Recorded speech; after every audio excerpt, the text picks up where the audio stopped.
right, folks, welcome to the latest episode of Living Vacationland. We were sidetracked by a pregnancy this week. Brittany had Mike in their baby, so Mike's a little preoccupied, and thankfully I had some media that we could put in place of a new episode. So this week's episode is pretty much just the audio from the CMP corridor meeting with the Army Corps of Engineers. I figured I'd put this stuff up, and then we've got some guests coming up that are a little bit more well-versed on the education side of the corridor and what it could mean for Maine's landscape, economy, all that bullshit. So I'm just going to drop the audio here. There's no video segment of this, and the audio probably sucks because Mike's keeping all of the equipment hostage in his basement. So I'm recording this on my computer, and the other one was recorded on my phone. So this is what shitty audio sounds like. We'll be back to our regular scheduled programs next week, and hope you guys like it. Good afternoon.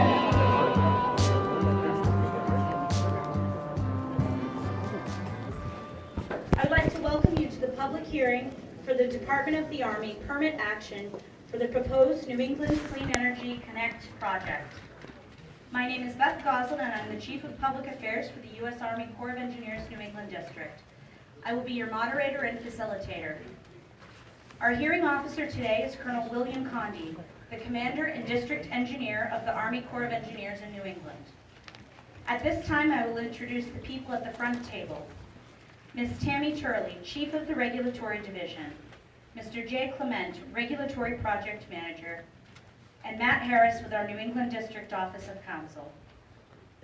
Should you need copies of the public notice, the hearing procedures, or other pertinent information, it is available at the registration tables outside. I should point out that the Corps has made no decision regarding the permit application in question. We are here tonight to conduct a public hearing regarding a permit application submitted by Central Maine Power to conduct work in waters of the United States to construct the New England Clean Energy Connect project. To obtain an accurate record of all statements, this hearing is being recorded by a court reporter and a transcript will be prepared.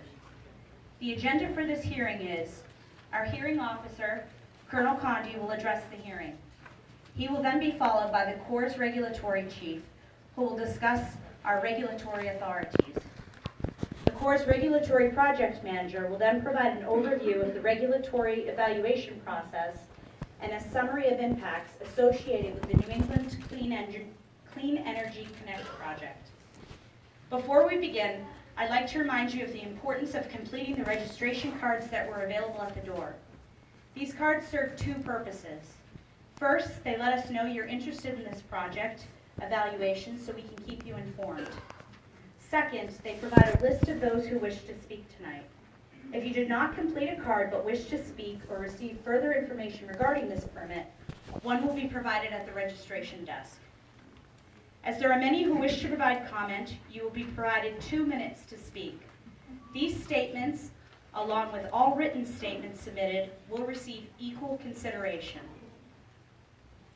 Should you have a statement that is longer than 2 minutes, you may hand it in to our court stenographer seated at my right. One additional comment, we're here to receive your comments, not to enter into any discussion of those comments or to reach any conclusions. Any questions should be directed to the record and not to individuals on the panel. Thank you. Ladies and gentlemen, our hearing officer, Colonel William Condy.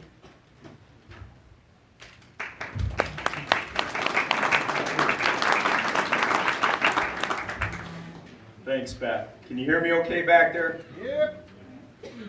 Okay, good evening and welcome to the U.S. Army Corps of Engineers public hearing on a request for a permit by Central Maine Power for their proposal to conduct work in waters of the U.S. and in order to construct the New England Clean Energy Connect project.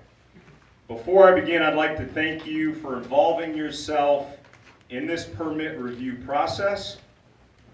Please feel free to bring up topics that you feel need to be provided on the record, and I assure you that all your comments will be considered during this process. I am Colonel Bill Condi, the District Commander for the New England Corps of Engineer Districts. Our headquarters is in Concord, Massachusetts, and our boundary for the district covers all 6 New England states. Today's hearing is being conducted for the purpose of acquiring information that will be considered in evaluating Central Maine Power's application for a Department of the Army federal permit. It is an opportunity for you to present your views, opinions, and information on this permit action. At this hearing, you will have the opportunity to submit oral or written statements, to call witnesses who may present oral or written statements, and to present recommendations as to an appropriate decision. This information gathering hearing is not an adversarial process. Accordingly, statements will not be made under oath, and cross-examination is not allowed. Rebuttal of testimony is permitted to the extent that is relevant, if time is available, and if parties desire to make such responses.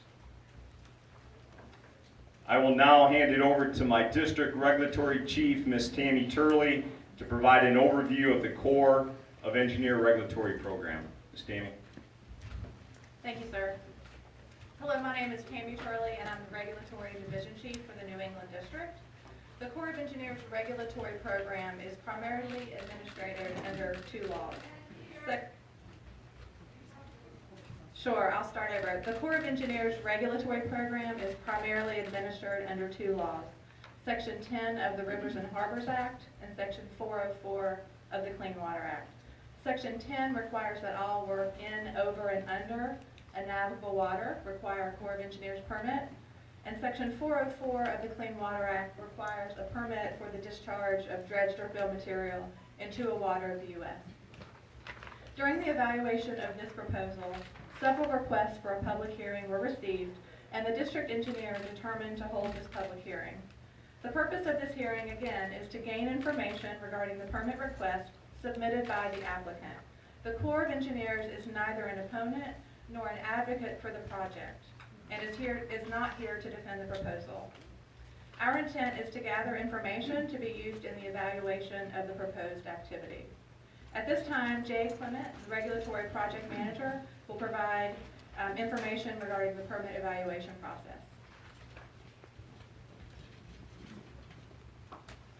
Hello, my name is Jay Clement, and I would like to provide details on the permit evaluation criteria the Corps of Engineers uses as part of the permit evaluation process and a summary of where we are in our review process. The decision whether to issue a permit will be based on an evaluation of the probable impacts. The evaluation of the probable impacts which the proposed activity may have on the public interest requires a careful weighing of all those factors which become relevant. The benefits, which reasonably may be expected to accrue from the proposal, must be balanced against its reasonably foreseeable detriments. The decision whether to authorize a proposal, and if so, the conditions under which it will be allowed to occur, are determined by the outcome of the public interest review. That decision will reflect the national concern for both the protection and utilization of important resources. All factors which may be relevant to the proposal will be considered, including cumulative effects. Among the public interest review factors we commonly consider are conservation, economics, aesthetics, general environmental concerns, historic properties, fish and wildlife values, land use, navigation, shore erosion and accretion, recreation, water supply and conservation, water quality, energy needs, safety, consideration of property ownership, and, in general, the needs and welfare of the people. Mitigation is also an important aspect of the review and balancing process. Consideration of mitigation occurs throughout the review process and includes avoiding and minimizing impacts to waters of the United States, or compensating for any unavoidable resource losses. All comments received by the Corps of Engineers, including those from this process, will be fully considered to determine whether to issue, condition, or deny a permit for this proposal. To make this decision, comments are used to assess the probable impacts of the public upon the public interest review factors that I already reviewed. The Corps of Engineers issued a public notice on March 26, 2019. To summarize, the proposal is to place temporary and permanent fill in waterways and wetlands in order to construct a new high-voltage, direct current electrical transmission line and related facilities capable of delivering up to 1,200 megawatts of electrical energy from hydroelectric sources in Quebec to the New England control area, specifically in response to a request for proposals for long-term contracts for clean energy projects from the state of Massachusetts. This work includes the following components: a new 145.3 mile, 320 kilovolt transmission line from the Canadian border to a new DC to AC converter station located here in Lewiston, as well as substation improvements and several rebuilds of existing lines. Approximately 53 miles of the new line from the Canadian border to the Forks will be located within a previously undeveloped 300-foot wide transmission corridor, only 150 feet of which will be cleared. The remainder of the 145.3 miles of transmission line from the Forks to Lewiston, roughly 73% of the line, will be installed within existing transmission corridors. The new line will be installed beneath the upper Kennebec River via horizontal directional drilling. All other wetland and waterway crossings will be aerial. The project will result in approximately 4 acres of permanent and 47 acres of temporary impact to wetlands. The project will also result in direct and indirect impacts to vernal pools and numerous streams, and will also result in approximately 111 acres of forested wetland clearing. It is important to note that the Corps' authority is limited to impacts to waters of the United States, and that is limited to approximately 17% of the proposed line. Approximately 120 miles of the proposed line are outside waters of the United States, and the Corps has no authority in those upland areas. To compensate for the project's projected natural resource impacts, including unavoidable impacts to waterways and wetlands, the applicant is currently proposing a multifaceted compensation plan. This plan is intended to address both federal and state requirements for compensatory mitigation. Specific to impacts to aquatic resources, the plan includes wetland and upland preservation on a total of 1,022.4 acres at 3 locations throughout the project corridor. These parcels range in size from 81 to 831 acres. 3 additional parcels are intended to address state-specific resources of concern. The applicant also proposes a contribution of $3.07 million into Maine's Natural Resource Conservation Program, also known as the Maine In Lieu Fee Program. Those monies will be used to purchase credits to offset lost aquatic resource and function. Further monetary contributions address state-specific resource needs. The applicant is proposing these measures seeking to compensate for and lessen the project's impact on aquatic and other natural resources. There are a number of procedural actions still remaining which must occur before the court may make a final decision in this matter. These include, but are not limited to, concluding consultations and coordinations pursuant to the Federal Endangered Species Act and the National Historic Preservation Act. The applicant must also obtain water quality certification from the Maine Department of Environmental Protection. Lastly, the Corps must conduct an environmental assessment pursuant to the National Environmental Policy Act. This will determine the need for further analysis under the same act. I would like to acknowledge the presence in the audience of Dr. Julie Smith, Program Management Specialist with the U.S. Department of Energy. Dr. Smith is attending this hearing to gather information in support of their review of Central Maine Power's application for a presidential permit. Any person, firm, cooperative, corporation, or other entity who operates an electric power transmission facility crossing the border of the United States for the transmission of electrical energy between the United States and a foreign country must have a presidential permit. The Department of Energy is responsible for implementing Executive Order 10485 as amended by Executive Order 12038, which delegates Department of Energy authority to issue presidential permits for the construction, operation, maintenance, or connection of electrical transmission facilities at the U.S. international borders. For information concerning the presidential permit application or the Department of Energy's review process, you may approach Dr. Smith at a break or after the hearing. She's waving her hand over there if you're interested, over there in the corner. Thank you, Julie. You may also contact Ms. Melissa Pauley, Policy Analyst, Office of Electricity, U.S. Department of Energy, and her point of contact and other information concerning the Department of Energy's process is available in written format on the table over there for you to pick up. Thank you.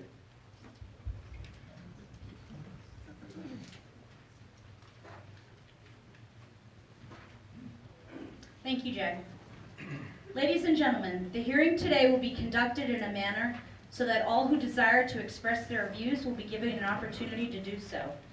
To preserve the right of all to express the views, I ask that there be no interruptions and that all speakers abide by the time restrictions so that all who wish to speak will have an opportunity.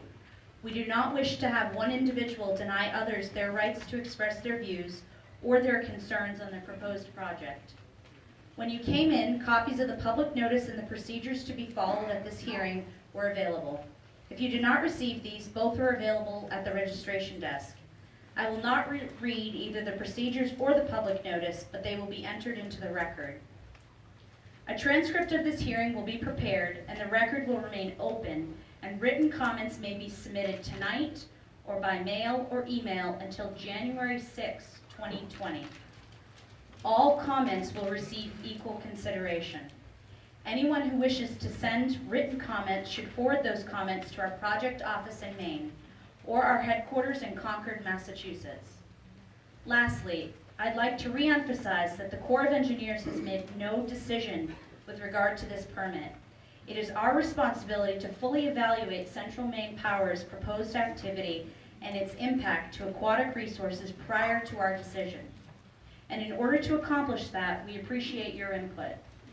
Again, we're here to receive your comments, not to enter into any discussion of those comments or to reach any conclusions. Any questions should be directed to the record and not to the individuals on the panel. As you came in tonight, the registration cards you were asked to fill out are used to identify individuals who wish to make a statement tonight. It also provides us with information needed to notify you of further actions, including our final decision. Individuals speaking today will be called to the microphone in the order they signed in and as provided for by our hearing protocol that was distributed at the reception area. When making a statement, please come forward to the microphone and state your name and the interest you represent. If you speak as an individual, please say so. As there are many who wish to provide comment, you are provided 2 minutes to speak. Again, oral and written statements will receive equal consideration in making our decision. We will now receive your comments according to our hearing protocol. I'd like to represent first Charlene Tremblay, representing Senator Susan Collins' office in Maine, and Mr. Ben Tucker, representing Senator Angus King's office of Maine. I'd like to call to make a comment Daniel Jenkins from Congressman Jared Golden's office, please.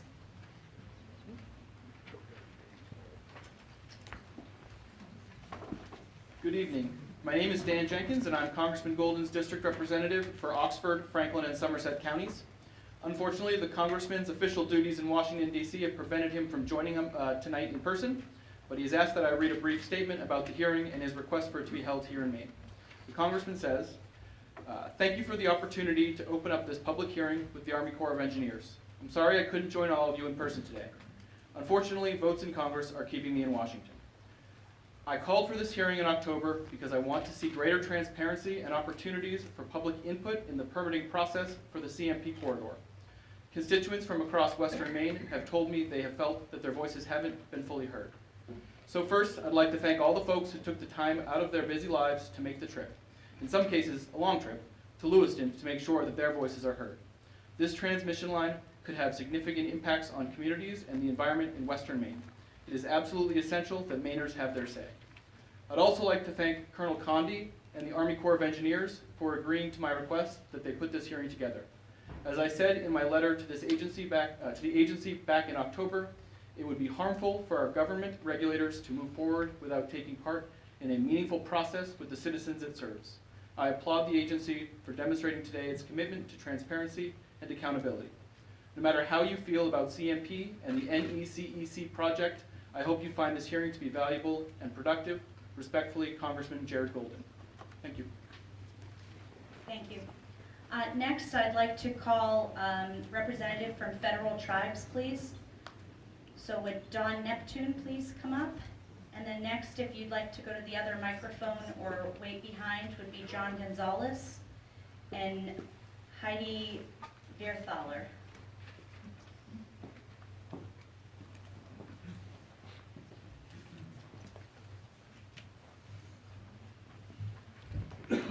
Kwe, and Deloise Don Neptune Adams, Yan Banawebskewi. My concern about the corridor is for the water. I know a Mi'kmaq man up in the northern part of what is now called Maine. He says that his traditional hunting ground has... Sorry. There you go. Good. Testing. Yes. He said that his traditional hunting ground up there in the northern part of Wabanakiyag has an energy corridor where the animals don't go anymore. There are no bugs there, no birds, no deer, and he says it's because of the herbicides that are sprayed to keep the vegetation from growing in the corridor. Now, as we all know, water does not respect any boundaries, does not respect any man-made borders. Whatever is done to our water, it spreads. It affects all of our water. It's all related and connected. So if people are taking this herbicide threat into account, it is very serious. I'd also like to say that this doesn't benefit the people of Maine. According to something I read, the people of Maine would only be getting about 38 cents per month, while CMP will make 60 million in profit per year, and Hydro-Quebec will make 10 billion in revenues over the course of 20 years. That's a quote I took from Tom Saviello from the Sun Journal in March 17th in 2019. When the means of production are in the hands of the people can make decisions about what is best in their own communities. The people can decide if they want to be responsible for genocide that is happening to the indigenous people to the north of us when their territories are flooded to create this power. I'm sorry, your 2 minutes are up. If you'd like to submit the rest of your written testimony, you may do so over with our court reporter. Chiwiliwili, and Dalabama, all our relations. Thank you. Mr. Gonzalez? Tansi, I am John Gonzalez of the Pemigicamac Cree Nation, and these operations have destroyed vast areas of our lands and waters, altering the flow of rivers that we have relied upon for our hunting, fishing, and trapping. The unnatural fluctuation of our waters continues to erode our lands making these waters unfit for human and animal consumption and hazardous to navigate. These are the resources which we have relied upon for millennia to feed our people. Since the 1970s, Canadian hydro dams have caused methylmercury poisoning of our people, a dangerous neurotoxin which finds its way into our food sources. A Harvard study from 2016 documents this toxicity and also reports that Hydro-Quebec's massive Romaine 4 dam, which is under construction, will have some of the highest levels of methylmercury poisoning. A nation is sovereign in so much as it can feed its own people. How will we feed our people while Hydro-Quebec continues to contribute to our cultural genocide as described in the United Nations Declaration on the Rights of Indigenous People, undermining our rights to sovereignty and self-determination? Hydro-Quebec is a state-owned monopoly with money and power that has been built from the lands and waters of Aboriginal people. Now they use this money and power against us while making empty promises of jobs, clean energy, monetary compensation, and the eradication of impoverishment. Continuing to destroy our land and water is not worth the 1,200 megawatts of power that will come over the NECEC transmission corridor in Boston. These rivers are over 1,000 miles away from Boston. When you build the transmission corridor from 140, I'm going to continue with the next paragraph. Indigenous people did not cause this climate crisis. Do not put the burden of solving the problem you created on the backs of people that have suffered 527 years of near genocidal extinction, residential schools, assimilation, and forced sterilization. The Provincial Crown Corporation, Hydro-Quebec, and the Canadian government have an obligation to truth and reconciliation. These are the people disproportionately impacted by the extreme energy extraction that is happening across Canada.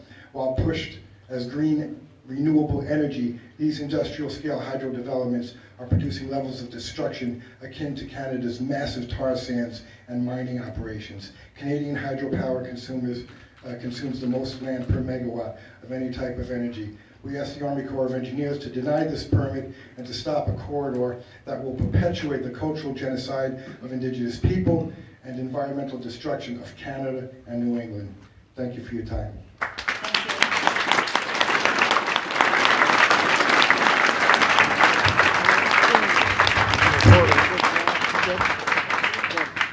Hi, I'm Heidi J. Viertaler of Freeport. I'm grateful for this opportunity to speak for my Cree friends for whom this is a matter of life or death. My BA in Geography and Anthropology grew out of my studies of Hydro-Quebec's denying both the rights and judiciary obligations of consultation with our Cree neighbors to our north in James Bay, which has led to their genocide and ecological ethnic cleansing. I met them in 1991. I've produced the Maine Earth Day Alert for James Bay, North America's own Amazon, in 1993. So having to speak out again, decades later, to stop this hurts. To me, the spiritual reverence of stewardship of their land, their garden, is so important for the future of our fragile ecosystem and leads deep in my heart. I am appalled that none of the decision-making entities are taking into consideration the Cree human rights issues, greenhouse gases, and other environmental impacts, especially in James Bay. This needs to change. Hydro-Quebec megadams have devastated James Bay with mercury poisoning and the economic disaster of forced transition from sustenance to a consumer-oriented economy and resulting suicide. Seeking a wise alternative, how can we find an alternative source of revenue so that all parties involved can prosper, so that we can spare our pristine Maine wilderness and any further devastation of our Cree neighbors? We can look to Archbishop Desmond Tutu's model of negotiation for finding this wise alternative. Let's learn from the Cree why we should reject the NECEC corridor. How can we trust Hydro-Quebec if Hydro-Quebec, Quebec, and Canada have not honored their treaties, etc., with the Cree? How can we trust that Hydro-Quebec will honor the agreements that they have made with all of us in Maine when they haven't begun to honor those that they have already made with their own Cree citizens? Excuse me, your 2 minutes are up. I hope that you will keep the Cree in your heart as you cast your votes. Their lives are in your hands. Thank you. I apologize about that. We deviated from the hearing protocol. I'd like to call up next representatives of the state agencies. So I would like to call up Rhiannon Hampson with Representative Pingree office, please. I was not asking to speak. I'm sorry. Well, then we thank you for being here. Next, we would like Everett Carson, please. And then after Mr. Carson, I'd like to call up Lincoln Jeffers. And after that, Edward Barrett, please. Thank you. Good evening. My name is Brownie Carson. I have the privilege of serving as a state senator for Brunswick, Harpswell, Freeport, North Yarmouth, and Powell, and also as co-chair of the legislature's Environment and Natural Resources Committee.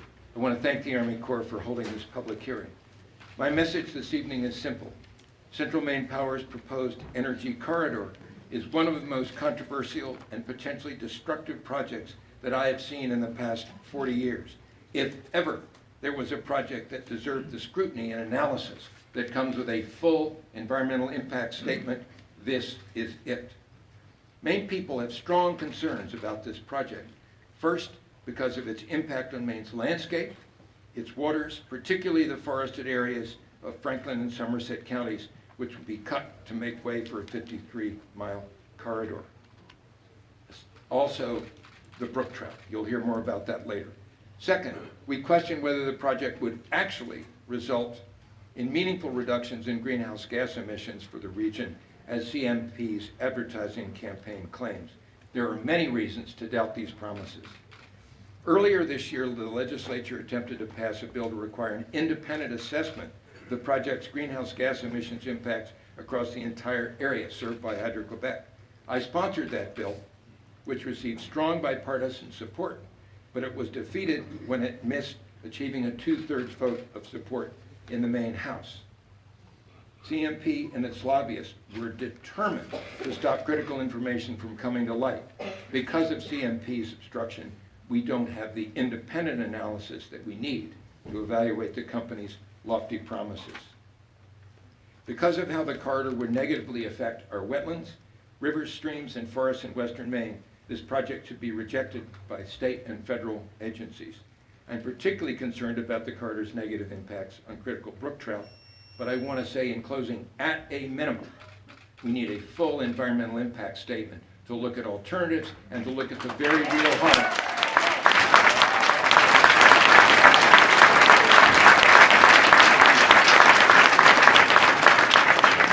that this project could, and I believe would, cause. Thank you very much. Thank you. Mr. Jeffers? And after Mr. Jeffers, if Edward Barrett and Elizabeth Caruso would like to line up, please. Thank you. My name is Lincoln Jeffers. I am the Director of Economic and Community Development for the City of Lewiston. But more importantly, I am a citizen of this earth, which is under significant threat from unchecked greenhouse gas emissions. I'm sure you're going to hear lots of things opponents are going to state. I'm going to try to summarize them. But we talk about 53 miles of wilderness that the corridor is going to pass through. Let's be honest about it. It is working for us. It has habitat and environmental values of that area change on a daily basis. The volume of trees that are going to be cut in the corridor is less than 1% of the volume of trees that are cut annually in Maine. The negative environmental impacts of this corridor are negligible compared to what is cut annually to turn into paper, dimensional lumber, or biomass. The benefit of that is rather than being burned and released into the atmosphere or turned into paper, having other pollutants go into the environment, this will create a corridor that will allow the transmission of clean, renewable hydropower. There's been much made about they're taking energy that's currently being sold to New York and Ontario Truth is, that's inaccurate. Hydro-Quebec is spilling and releasing more water from their dams currently than what it will take to feed this entire project. They have enough storage capacity behind their dams to supply all of New England, not just the New England, not just the New England Canal. They have enough water behind their dams to supply all of New England, even if it doesn't rain or snow for a year. There's a lot of surplus capacity that's currently untapped. There's been talk about greenhouse gas emissions. I'm looking, I've got 15 seconds. Bottom line is the studies that have been done, opponents are saying, look, once you bury those trees, they still off gas. Those studies are looking at Brazil. You look in Canada, it's cold water, it's well oxygenated water. They do not deteriorate at the same level after the first couple of years. It's much better. I'll wrap really quickly. We need wind, solar, and hydro. We need all three of them. This is not a matter of one or the other. We need all of them. And next time that a solar project or a wind project needs to get to power, how are we going to get it there? We need a transmission. Thank you. Thank you.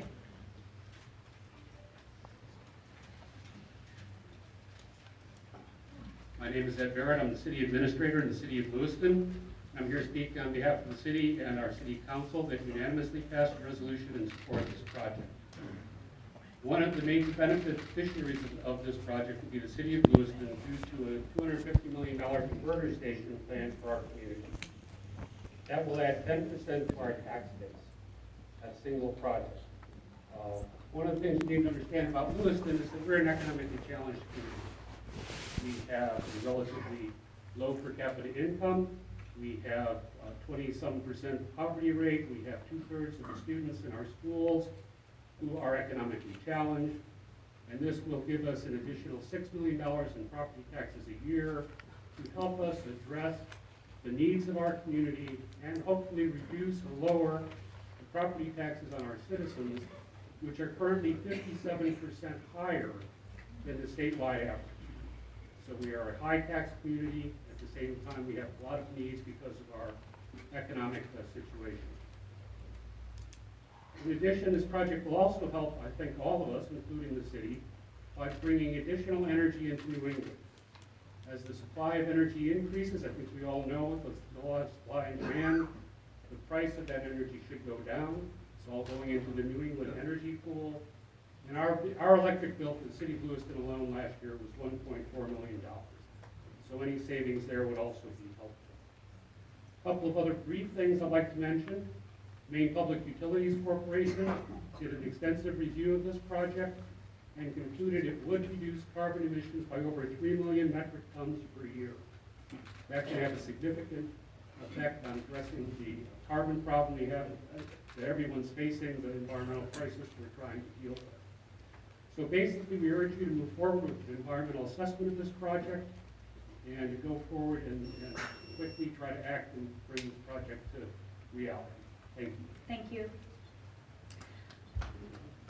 My name is Liz Caruso. I'm the first selectman of the town of Caratunk and intervener in the 3 Maine proceedings.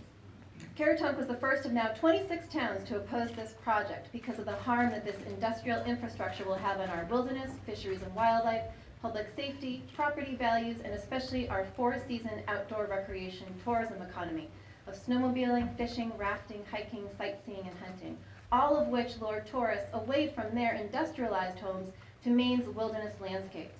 Opposition to the project has been unprecedented, with a record number of public comments, multiple public hearings, and a variety of citizen interveners.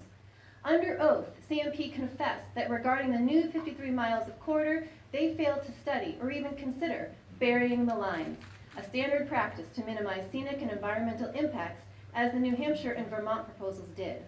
They also failed to study current usages of our wilderness tourism hub, which they labeled a working forest. Also, the economic impacts from the corridor, or the lack of fire resources in this forested area to keep us from California's situation. The PUC examiner's report repeatedly affirmed CMP's, quote, community outreach failure, end quote, deceiving and not mitigating with the host communities, and laying out the corridor without doing the necessary studies and alternative analysis to avoid or quantify adverse impacts. Specifically, they listed recreational values, tourism, and economy. The record is full of evidence that NECEC is not in the public's interest, and there is certainly no need in Maine for this damage to our lands, fisheries and wildlife, our people, our tourism attraction, or our overall economy.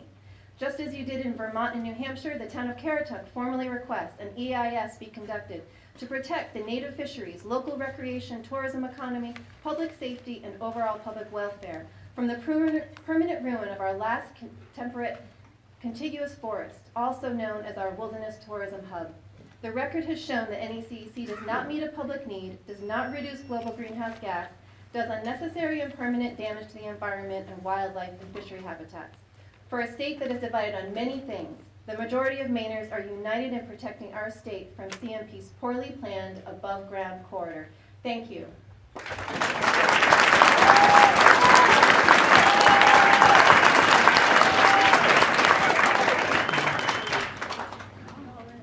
Thank you. And in the, to be aware of time, please, if I could ask that you hold the applause. No.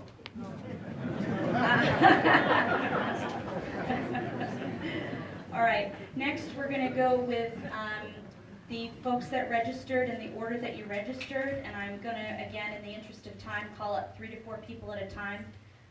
So if you could line up behind each microphone as I call your name. So first we'll have Hans Carlson speak, followed by Ron Joseph, followed by Jennifer Gray, and finally Bradford Hager. Thank you for the opportunity to speak, and thank you to Representative Golden for pushing to have this public hearing, and for the Corps for providing this opportunity, a very important opportunity. My name is Hans Carlson. I'm the Executive Director of Blue Hill Heritage Trust, a conservation organization in the eastern part of the state. Tonight I'm here as a private citizen to share my thoughts about what I find to be a very troubling project, hoping to stop it. I have a 40-year history with the people and the land of eastern James Bay in northern Quebec, the place where a large portion of Quebec's electricity is generated, the source of much of the power that would be transported for this project if it's built. I have written books and articles about this, and I felt strongly enough about this to drive 3 hours tonight to come and speak. I have witnessed firsthand the cultural and environmental impacts of hydro development in the north, both the dams and the power lines. And I'm here to assure you that Quebec's hydropower is neither green nor clean. Massive environmental impacts were part of creating this power, and you cannot balance that with the imaginary renewable greenness of hydroelectricity.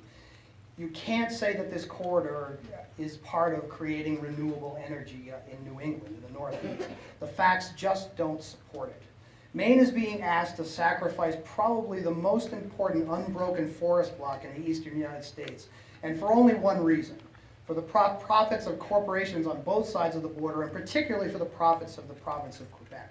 I'm going to skip, you've heard a great deal of the other things that I was going to say.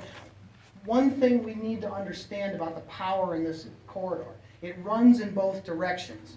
There is a power pool, there is a power market in the Northeast, and Quebec has a tremendous advantage in this because they operate hydroelectric power that can be turned off and turned on. So when we are generating power down here, as we always do in surplus, they shut down and they buy. And when we come home and turn on the stove and crank up the air conditioner, the price of power jumps, and so do our northern neighbors. They buy, or they sell rather. And the difference between high and low prices, even though they only sell about 17% of their power across the border, adds up to, as you've heard, $500 million a year. Cheap power isn't coming here because of this project. Thank you. Only environmental damage. I'm sorry I went over. Thank you. And I'm sorry, Mr. Hager, if I can have, we missed someone important. We have a selectman from Wilton, Tom Saviello.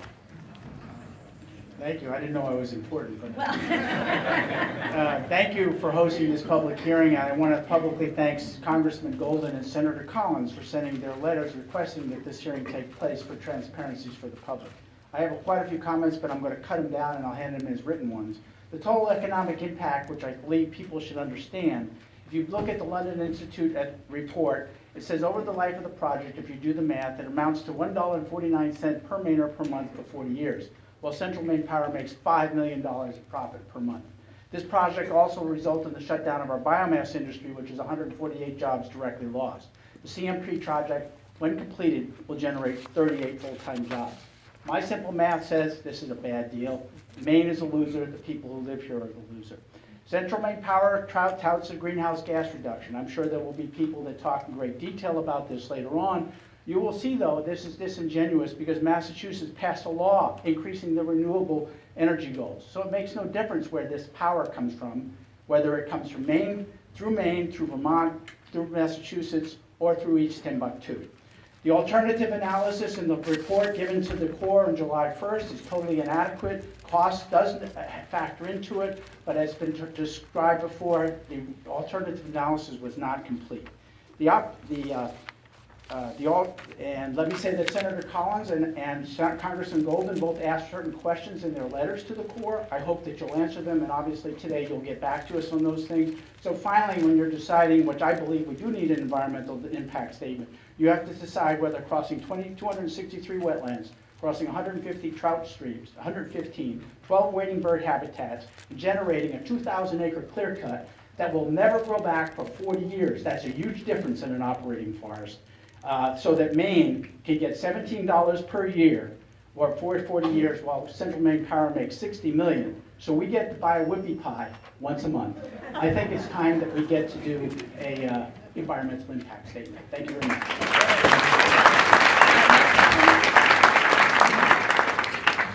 Oh, I'm sorry. I'll let Jen go. Okay.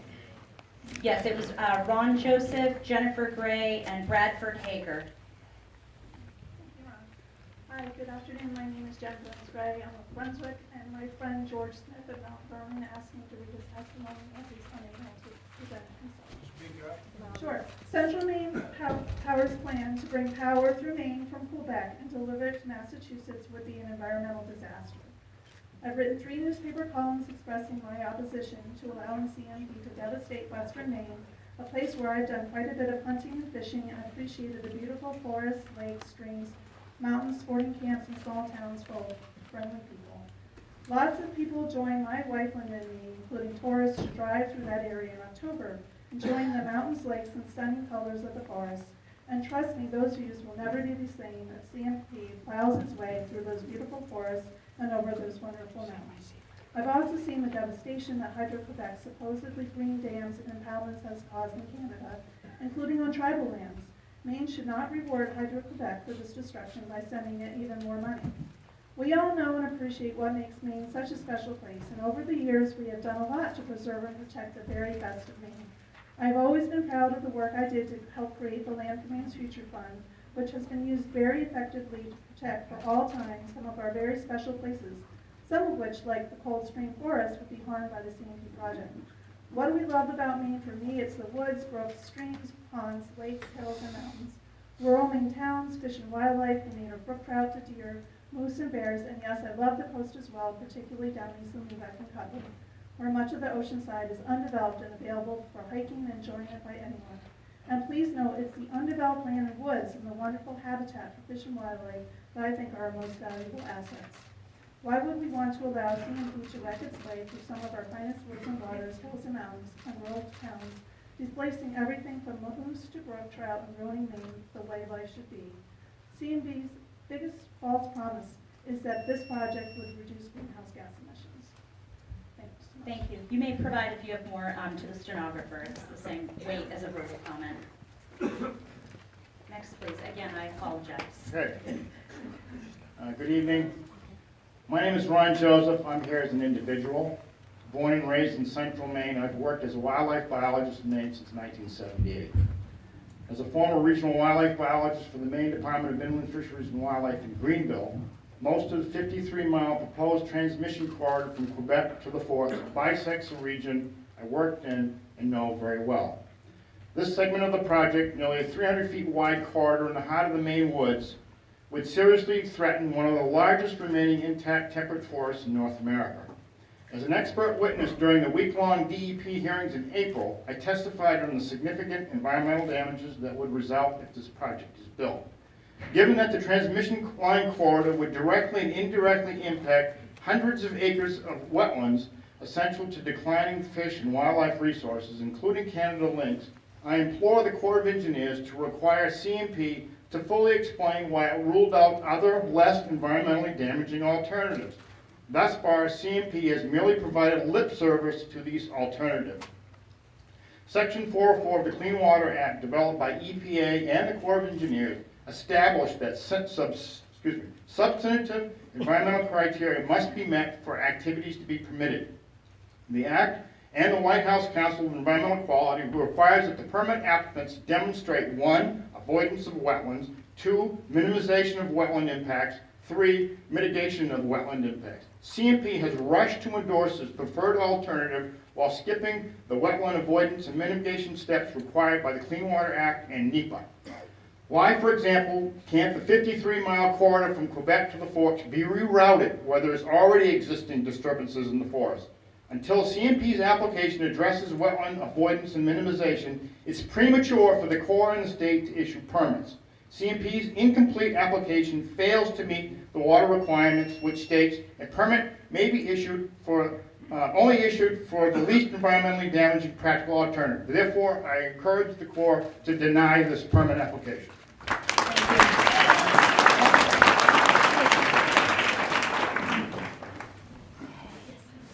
Good evening. My name is Brad Hager. I'm a professor of public sciences at the Massachusetts Institute of Technology, where I also co-direct one of MIT's low-carbon energy centers. I split my residency between Massachusetts and our home in Mercer, Maine. I appreciate this chance to put on record, and I've given the written statement, the surprisingly large published estimates of the negative climate impact of Hydro-Quebec's energy. Studies published recently in the peer-reviewed scientific literature document the greenhouse gas emissions of approximately 1,500 reservoirs, hydro reservoirs worldwide, including many of those providing power to Hydro-Quebec. These studies show that there's an extremely wide range of greenhouse gas emissions from hydro, but 6 of Hydro-Quebec's reservoirs are among the top 25% of greenhouse gas emitters of hydro plants worldwide, with their emissions ranging from about that of a modern natural gas combined cycle plant to over twice that of coal-fired power plants. They are definitively not the source of green power that they are made out to be. Why are Hydro-Quebec's reservoirs so dirty? Well, their reservoirs are nothing like the clean reservoirs, say, of Switzerland that we think about, that dam narrow valleys, steep narrow valleys above tree line. Rather, Hydro-Quebec's reservoirs flood vast tracts of low-lying woodlands, resulting in deforestation, which is akin to that we see in the alarming images we see of burning of the Amazon. Given the fact that Hydro-Quebec's high greenhouse gas emissions are documented in the peer-reviewed literature, it would seem dereliction of duty to allow NECEC to proceed without serious and formal federal review. And NECEC's negative impacts on the climate must be considered in the permitting process. In my testimony, I have included a bar graph here, which I don't have time to go into in any detail, but I will just point out that off the top of the chart here is the emissions from Hydro-Quebec's Canyon Fiscal reservoir. So in summary, the carbon footprints of Hydro-Quebec's power, as documented in peer-reviewed literature, make it among the dirtiest hydro in the world. I know your mission is rivers, but relevant to that, climate change is already affecting the water cycle, which endangers U.S. rivers. And best available science suggests that the carbon emissions driving climate change would be increased, not decreased, by Hydro-Quebec. Thank you. Next up, I'd like to call Chloe Rouse, Robert Rouse, Paul Okerholm, and Julian Felvinci.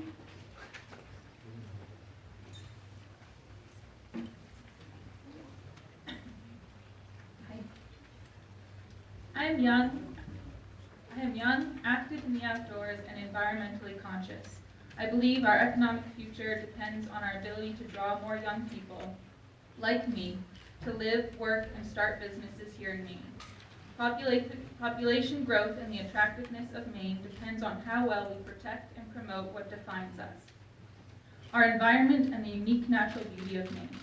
Our tourism industry depends on it, And as our governor says, the health of every Mainer depends on it. I was born and raised in Maine. My sisters and I grew up swimming and hiking in the mountains and lakes of western Maine. We developed an appreciation for clean water, mountaintops, and the peaceful, pristine serenity unique to our state. I think we took this for granted. Probably a lot of us do. Then last year, I thru-hiked the entire Appalachian Trail. I walked 2,200 miles alone through 14 states from Georgia to Maine. My journey was incredible, but I saw firsthand the impact of power transmission lines. I walked under them and heard the buzz of high voltage. The line cut through the landscape and mountain ranges ahead. I saw how they disrupted wildlife habitat and scenic character. It was a complete contrast to the wild, pure, and awe-inspiring outdoors I had grown up with in Maine. My name is Floyd Rouse. I'm an environmentalist, a registered Maine guide, founder and director of a small Maine-based nonprofit. My career and my life are rooted in the health of the Maine outdoors. After almost 4 months of hiking alone through 13 states, I joyfully entered Maine. It was amazing to me how different it felt. Almost all through hikers on the Appalachian Trail will tell you the same thing. Maine has a rugged, untouched beauty that you don't see anywhere else, not even in the White Mountains of New Hampshire. Maine's wilderness is unusual. This high-voltage power line is proposed to cross the Appalachian Trail in Maine 3 times. I live and work here because I love Maine. No amount of money can save that. Why does it feel like we're being bought? When I ask what Maine gets out of this, all I hear is money. Would you give up what defines you, your values, your family, what you believe in, for money? In an aging state, the outdoors is one of our greatest assets to help bring young people and businesses to Maine. It is in the public interest to protect this sacred resource. As I said, I'm an environmentalist. I know we need to take action to reduce the creation of greenhouse gases that aggravate climate change. But this is not the solution. We can do so much better. Thank you.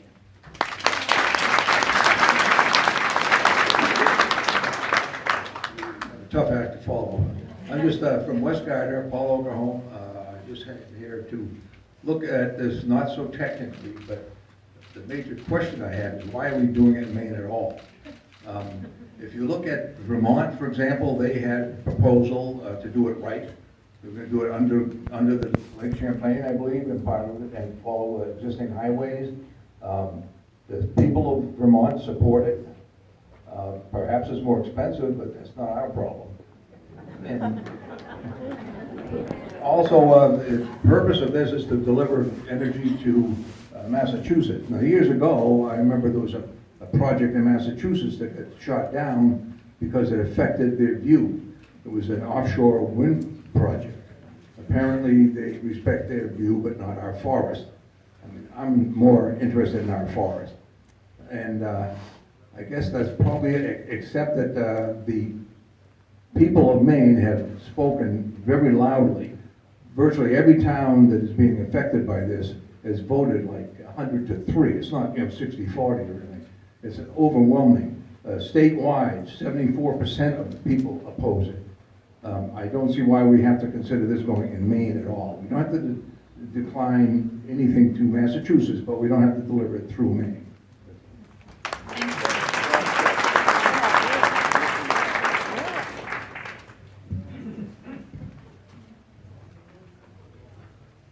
Hi, I have serious questions and concerns about the environmental impact. Louder. Can't hear you.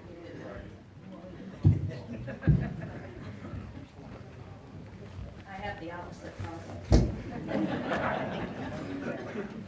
I have serious questions and concerns about the environmental impact of this project. It would clear a football field wide swath through 145 miles of pristine wilderness in western Maine, creating dramatic change to the landscape of our state, disrupting deer wintering areas, streams, and other important habitats, with no apparent commitment to any serious environmental mitigation. Actually, those are the words of Janet Mills before she was elected as our governor.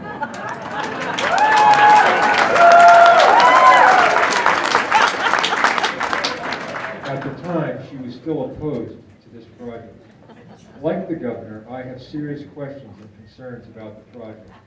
Why, if the goal is to encourage Massachusetts to get more of its energy from renewables, is no new renewable energy infrastructure being built other than transmission lines? We are not building new power creation plants. Why didn't Massachusetts choose any of the other 40-plus projects that offered thousands of megawatts of new wind and solar projects in New England? Why did New Hampshire oppose a similar attempt to bring this energy through New Hampshire? That's particularly interesting, in fact. According to the Sierra Club, the Northern Pass project, as it was called in New Hampshire, would have increased electricity costs in the state, destroyed pristine wilderness in New Hampshire, and continued the destruction of traditional hunting and fishing grounds of First Nations in Quebec, all while failing to reduce climate pollution in the region. Lastly, why did CMP make a $250,000 charitable donation to the Western Mountains and Rivers Corporation? According to Peter Mills, board member and brother of Janet Mills, the purpose of this corporation is to negotiate with CMP and possibly Hydro-Quebec to see that they would put together terms to mitigate in a public and charitable way to mitigate for the impact of the power line if it were built. Thank you. Thank you.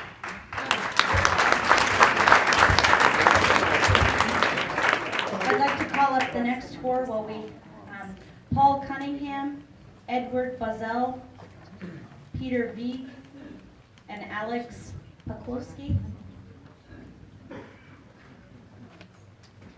Go ahead, sir. Yes. My name is Bob Rowe, and I live here in Lewiston. I heard from the City of Representatives at Lewiston that this might be the cure for all our problems. I have serious doubts about that. We've had historic problems, and we are going to have to solve them, but I don't think this is a good way to do it. The other thing I want to say is these things have a way of coming back over and over. We may stop it this time, but it will come back. So the only way to permanently stop this thing is not testimony to any group. It's your right to vote. And we need it, and I urge you to sign the petition that gives you the right to vote to say no.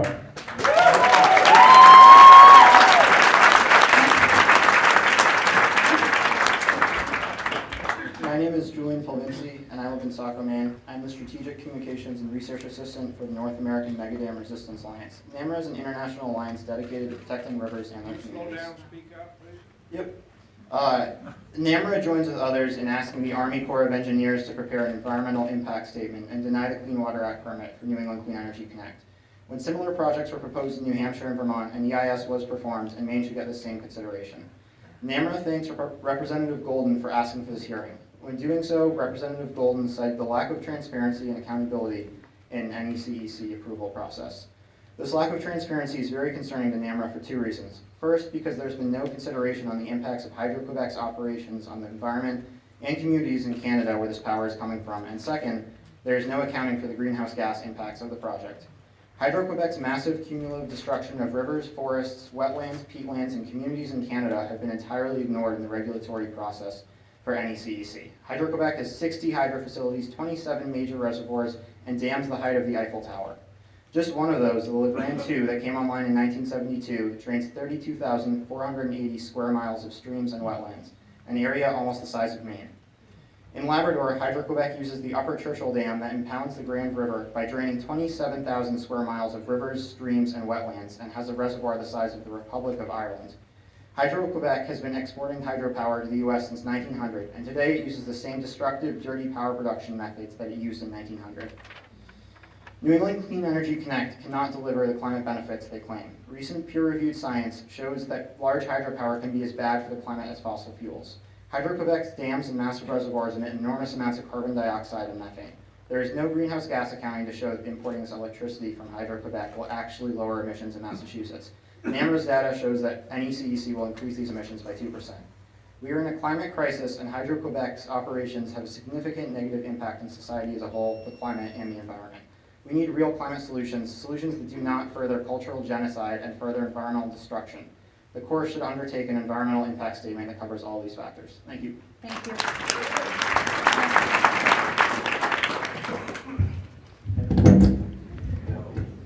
Good catch.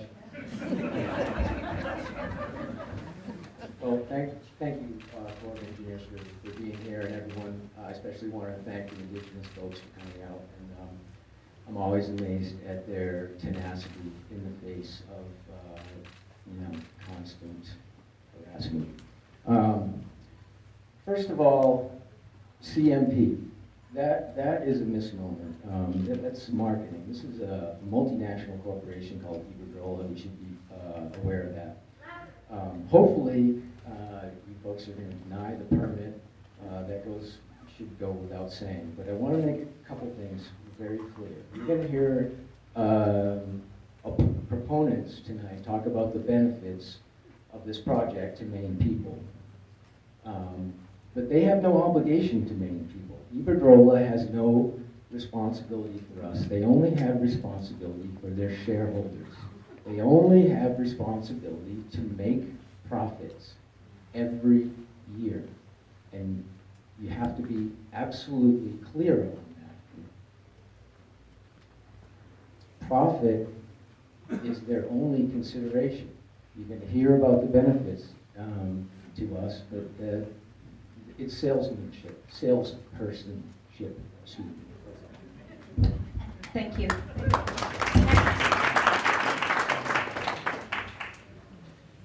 My name is Ed Buzzle, and I'm from Moxie Gore, Maine, and I'm an intervener against the CMP transmission corridor, along with a group of local residents, business owners, and recreational users.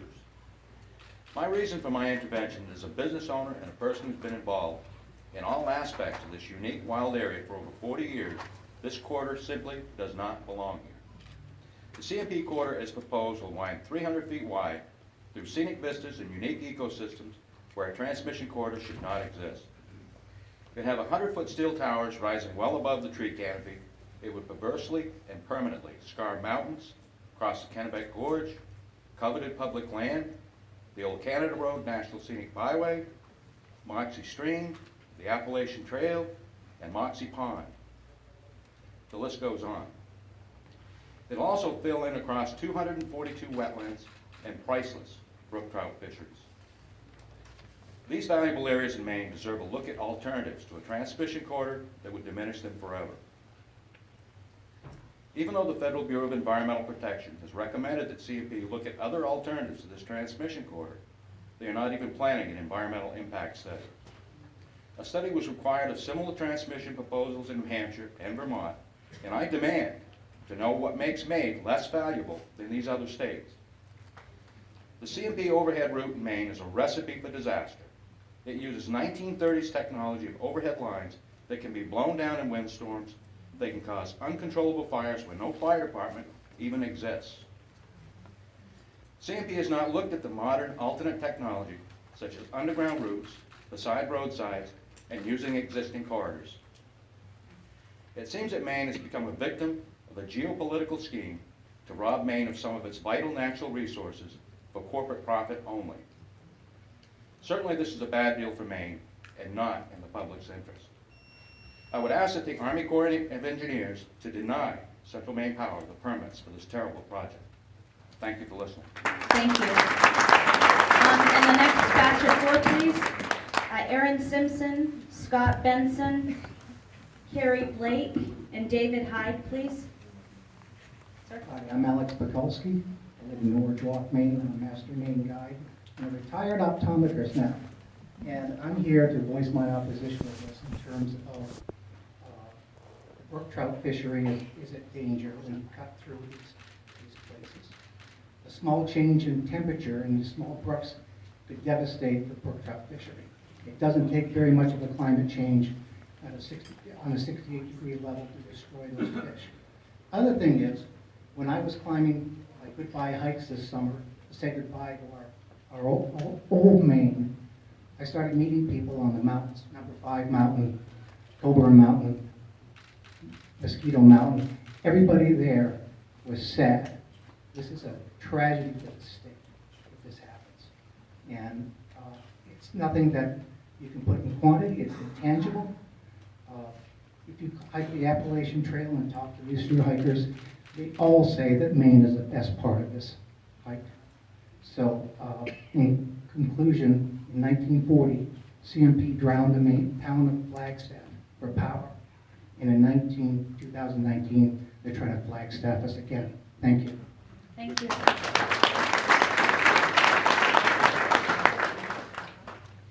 Hi, my name is David Hyde. I feel like a lone duck out here. I live in Pownell, and I come here today as an advocate for my daughters, for their children, and their children.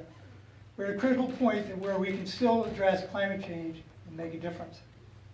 The no quarters opponents to this project the no quarter opponents to the project will protect the Northwoods at all costs, even if it means maintaining the same energy generation models, which are nuclear, coal, oil, and natural gas, which ultimately doom the boreal forests.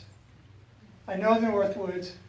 For years I led trips for cancer patients to places that would offer beauty, serenity, community that can and does occur in these less traveled places. Those places still exist will still exist after the transmission line is built.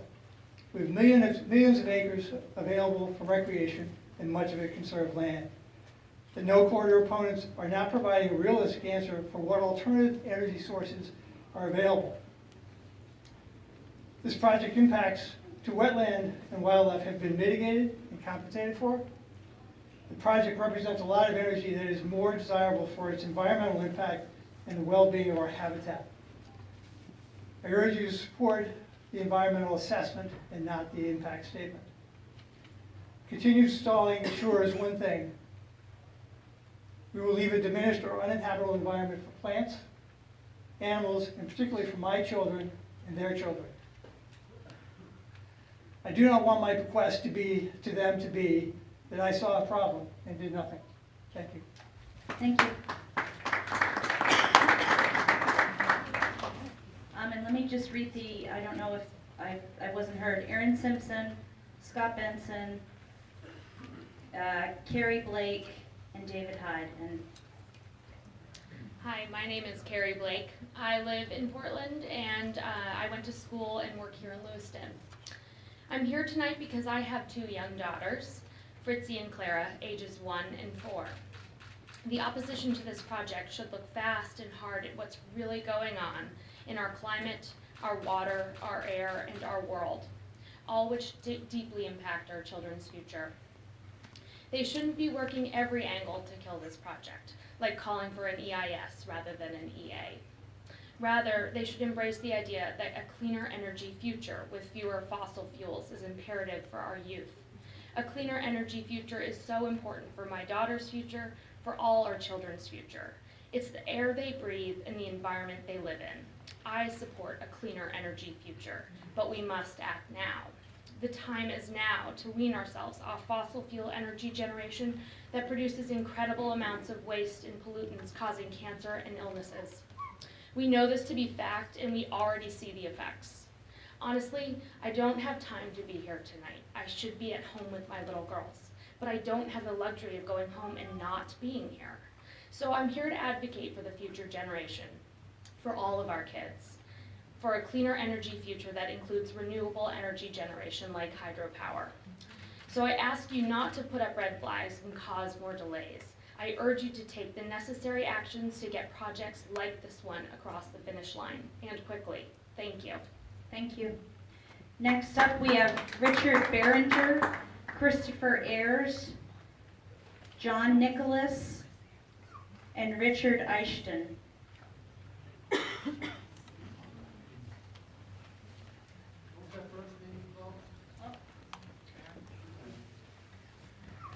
Richard Berenger.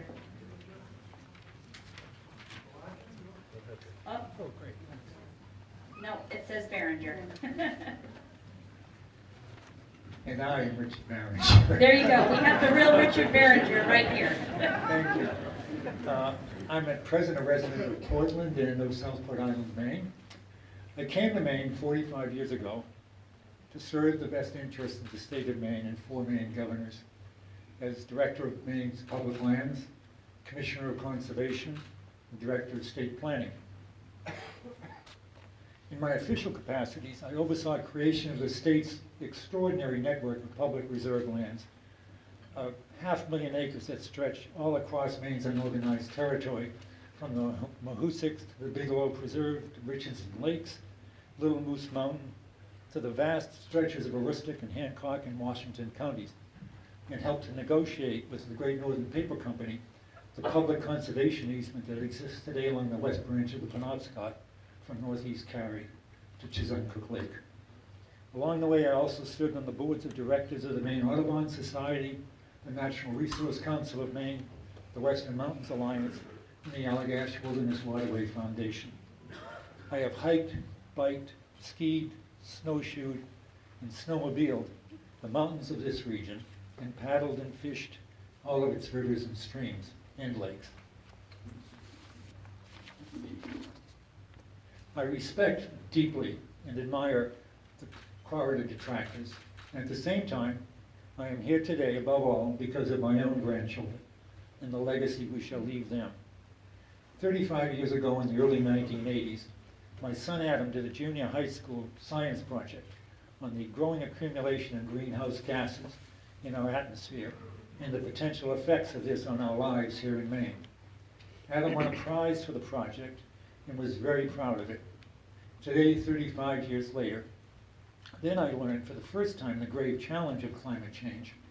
Adam's children now are in college, and today the best recent research tells us that the effects of climate change are advancing even more rapidly and more destructively than previously reported.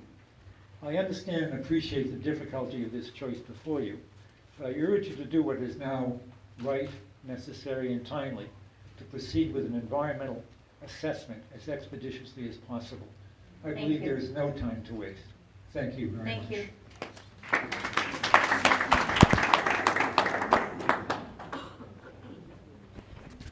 My name is Christopher Ayers, and I'm a Maine resident and a lifelong outdoorsman and environmentalist, having served on the boards of the Natural Resources Council of Maine, Friends of the Royal River, and Maine Audubon Society. I come here today out of a deep concern for what climate change is doing to our environment. Every day we hear more grim news about the impacts to the Gulf of Maine. Like the canary in the coal mine, changes throughout the ecological spectrum are affecting all sea life, and in turn coastal communities and economies up and down the coast. It's staring us in the face. Next will come the irrefutable evidence of changes to the boreal forest and the wildlife dependent upon it. Maine's forest is predicted to resemble South Carolina's if we don't make sudden reductions in carbon emissions. That's where NECEC comes in. It's our one chance in the next few years to reduce carbon emissions by over 3 million metric tons. We cannot afford the wishful thinking approach to mitigating climate change. The fact that we need more solar, wind, and better batteries does not mean that this alone will solve our problems. Far from it. In clinging to that hope, so that no hard choices have to be made, is preventing us as a society from dealing with the real issues. Climate change is the existential threat of our time. It will be the greatest battle ever fought, and as such demands we bring our best science and clearest thinking, or we will lose. The NECEC is not without impacts, and neither are battery storage, wind, and solar energy options. But for 1,200 megawatts of emission-free power, the impacts are quite manageable. The transmission line is a very compatible land use alongside cutover hillsides, logging roads, and skidder trails. It's still wonderful territory, but a 150-foot transmission corridor in the midst of millions of acres of working forest will not change the region. For that reason, along with all the small impacts to wetlands and vernal pools, I see no need for an EIS. That should be reserved for projects with potential for significant environmental harm. NECEC provides significant environmental benefits. Thank you. Thank you.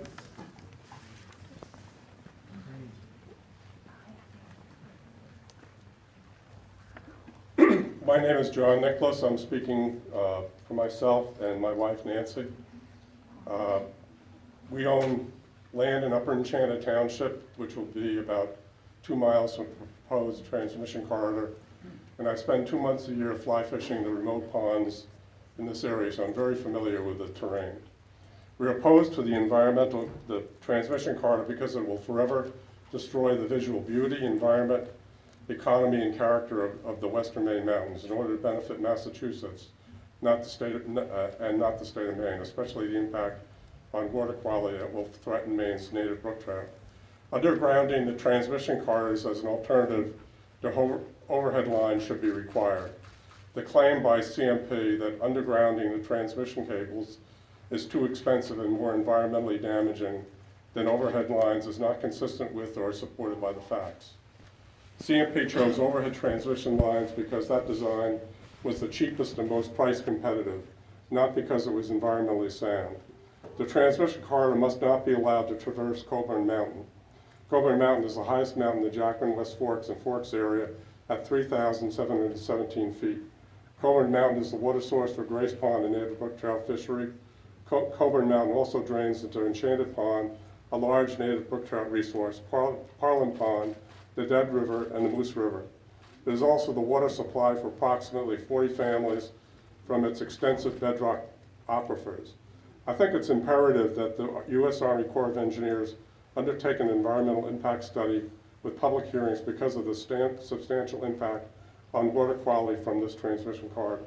That concludes my testimony. Thank you. Thank you.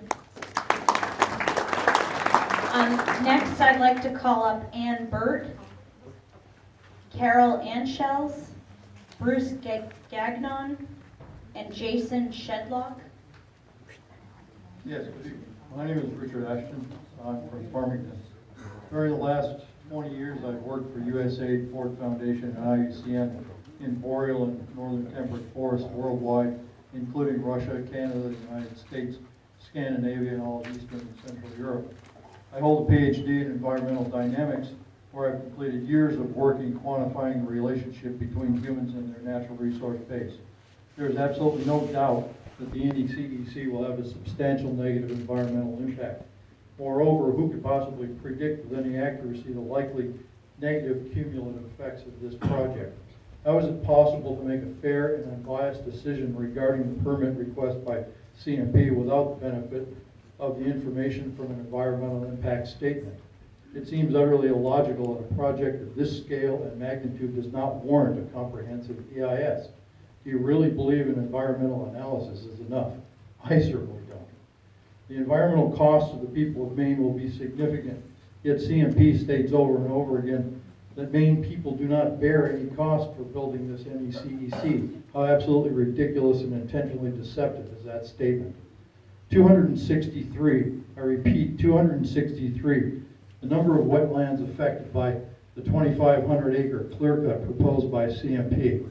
I hope that I don't have to elaborate on the value of the wetlands and their important role in ecosystem dynamics. The number 10 ought to raise flags. 263 ought to make you ill. 115, the number of streams crossed without any alternative routes proposed by CMP. Allowing the fragmentation of one of the largest continuous forest tracts of land east of the Mississippi without any quantitatively derived information on the impact would simply be unacceptable, don't you think?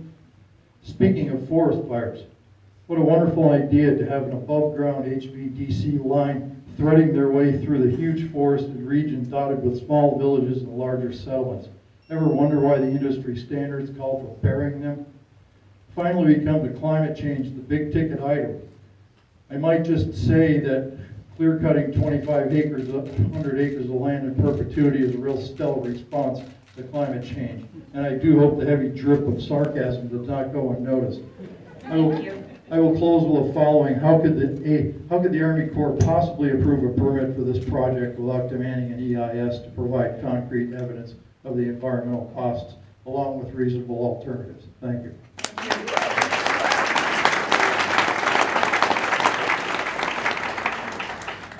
Hi, my name is Bruce Gagnon. I live in Brunswick. I'm a member of the Maine Green Independent Party. This project is already a disaster. Massive destruction of indigenous lands around Quebec, we've heard about that. People in Maine resoundingly oppose this project today. Climate catastrophe is haunting us and the future generations. The impacts of this CMP project in Maine will only accelerate this crisis. Do not allow this project to go forward. It's not a clean energy project. It's a corporate boondoggle.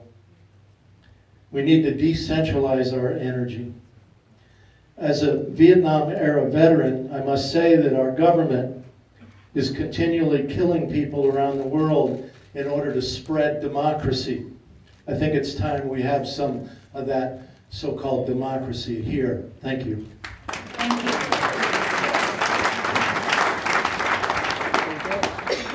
Hello, I'm Andy Bird, and I live in Edgecombe. And I wanted to speak because one of the best-kept secrets here in Maine, I live very near to it, and it's a project that went down the Booth Bay Peninsula, grid solar. It saved Maine ratepayers 1/3 the cost. CMP estimated $18 million to upgrade a transmission line to bring power to Booth Bay. And using solar power, using storage, changing light bulbs to LEDs, it cost 1/3, $6 million. So when we're looking at another project, a transmission project, which I call dinosaur technology, it is, when I heard about the project, I said, why is it that towns in Massachusetts aren't moving forward with smart grids, with technology? And then I was thrilled to read that the CEO of ISO New England, our grid operator, said, going forward, we must have more opportunities to integrate intermittent resources such as wind and solar when coupled with energy storage technology. This, to me, is the future. This transmission line is something that dinosaurs would have built, and it's time for us to grab the future for our children and our grandchildren. And the other thing I want to just say is that I think it is unconscionable that we will once again steal more land from our First Nations people in order to make ourselves more comfortable. So thank you.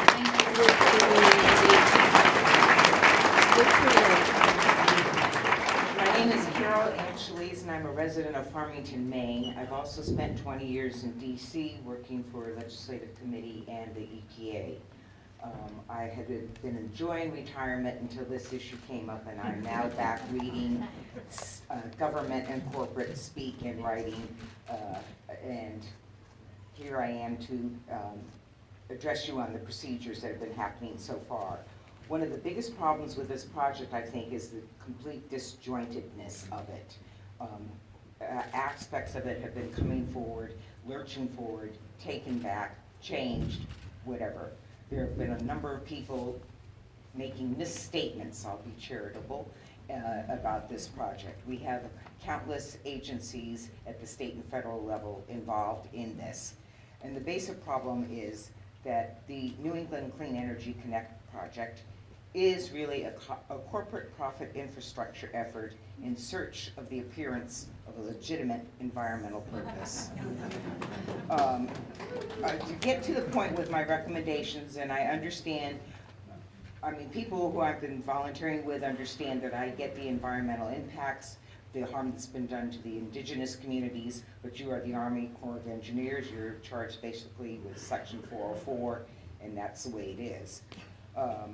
I point out that I don't think it's acceptable that the November 1 hearing notice requires interested parties to travel to Augusta or during normal business hours, or to purchase a transcript from the stenographer for this public hearing.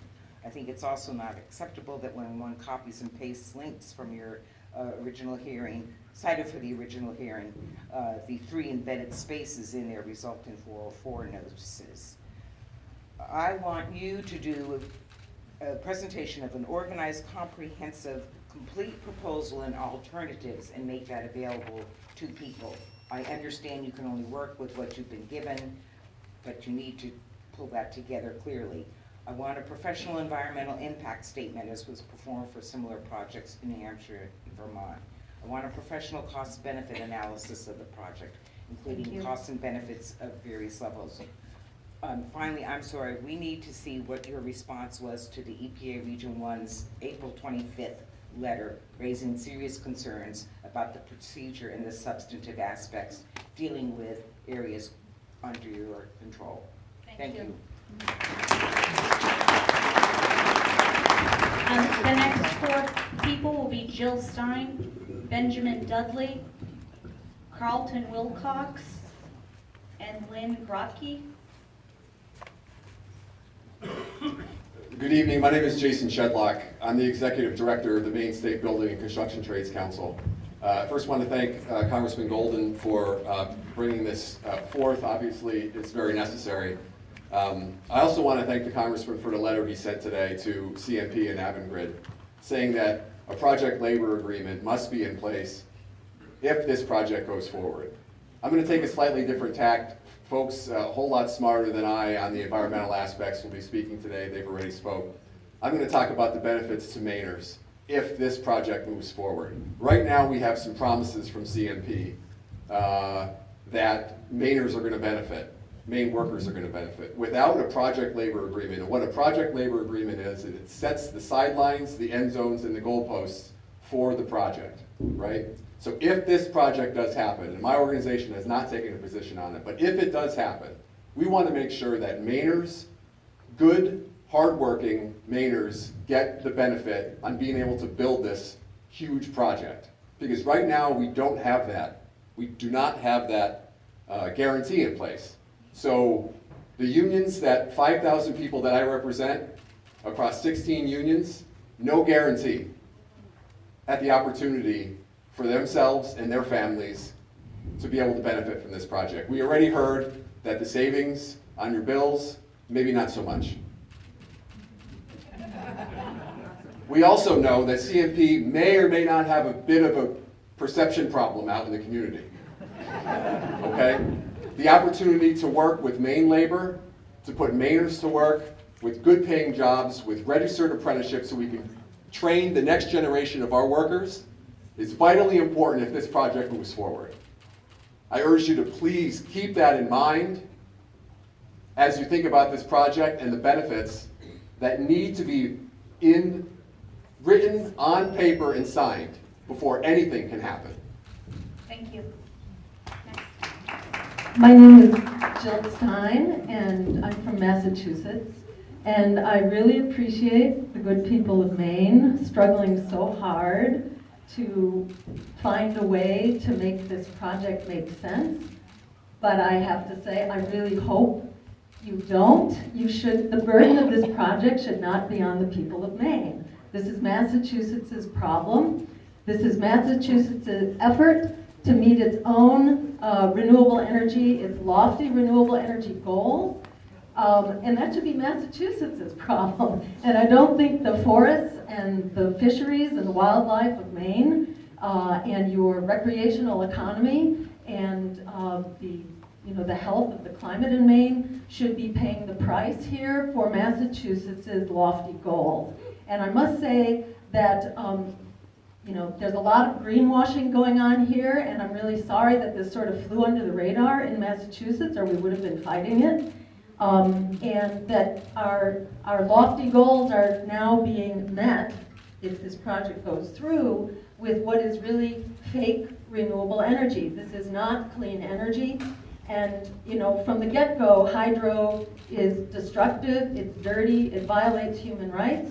And from what we heard from the MIT professor, it's also, it's twice as dirty as coal. And I really urge anybody who didn't hear what he said to please pick up a copy of his remarks or listen to a tape or something. But, this is well-documented stuff, which I had heard, but I didn't actually see the evidence for it. So this is not clean energy. And one more thing, which is that the contract is a scam.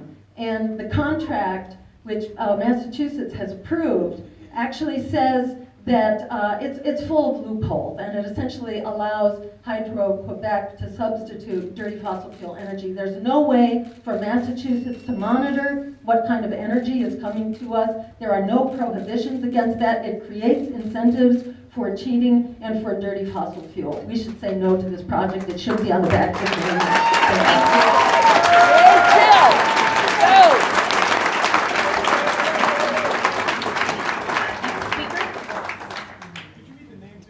Yes. Jill Stein, Benjamin Dudley, Carlton Wilcox, and Lynn Grotke. Thank you. Good evening. My name is Benjamin Dudley, and I'm a resident of Portland, and I serve as the Director of Mainers for Clean Energy Jobs, a coalition of workers, businesses, environmentally conscious Mainers. We care deeply about Maine, its people, its economy, and its environmental future. The voices around our table include Mainers who are business leaders, contractors, labor unions, and environmental leaders. Some of our members have a long history of stern competition with each other. The New England Clean Energy Connect compels us to work together because it's good for Maine workers, it's good for the regional economy, and it's a significant response to threats to our climate future. Maine and New England must do our part in decarbonizing our energy systems to meet global greenhouse gas emission reduction goals by mid-century. The Conservation Law Foundation has concluded, and I quote, "Climate change threatens to wreak havoc on Maine and New England's forests, coastlines, and way of life.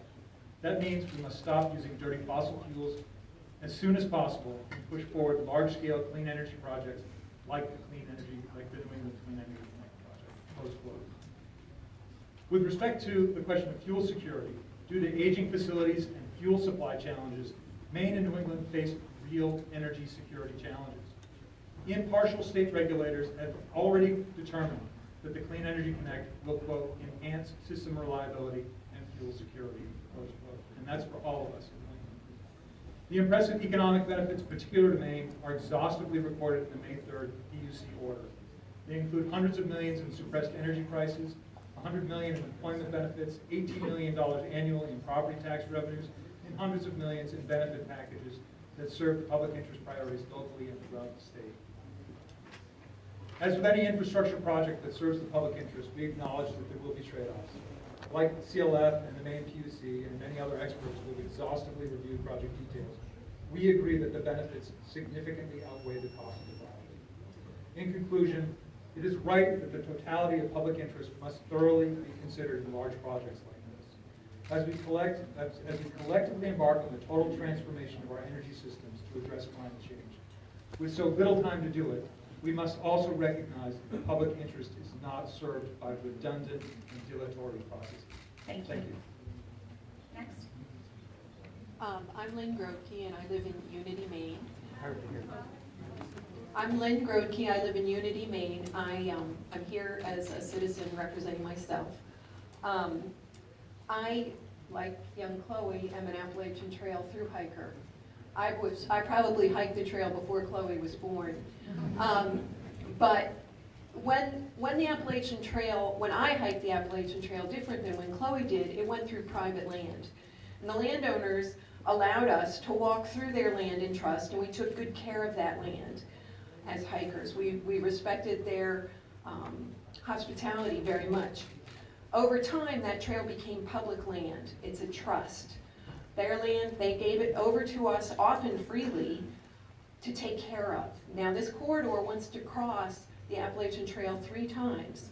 The Appalachian Trail is 2,100 miles long, and throughout the trail, there is no other place than the 100-mile wilderness here in Maine where there are no road crossings, where there is really true wilderness. It is the only part of that 2,000-mile corridor. This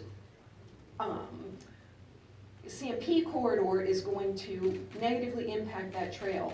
We are holding that land that came from these people who wanted that trail to be protected in perpetuity, and they did not give that land so that it could be left to be plowed through with the CMP power corridor. It is a complete betrayal of those people. May people have spoken very eloquently here about many things that I agree about, but I have no expertise. But I can say that I think that this is a very wrong thing to do.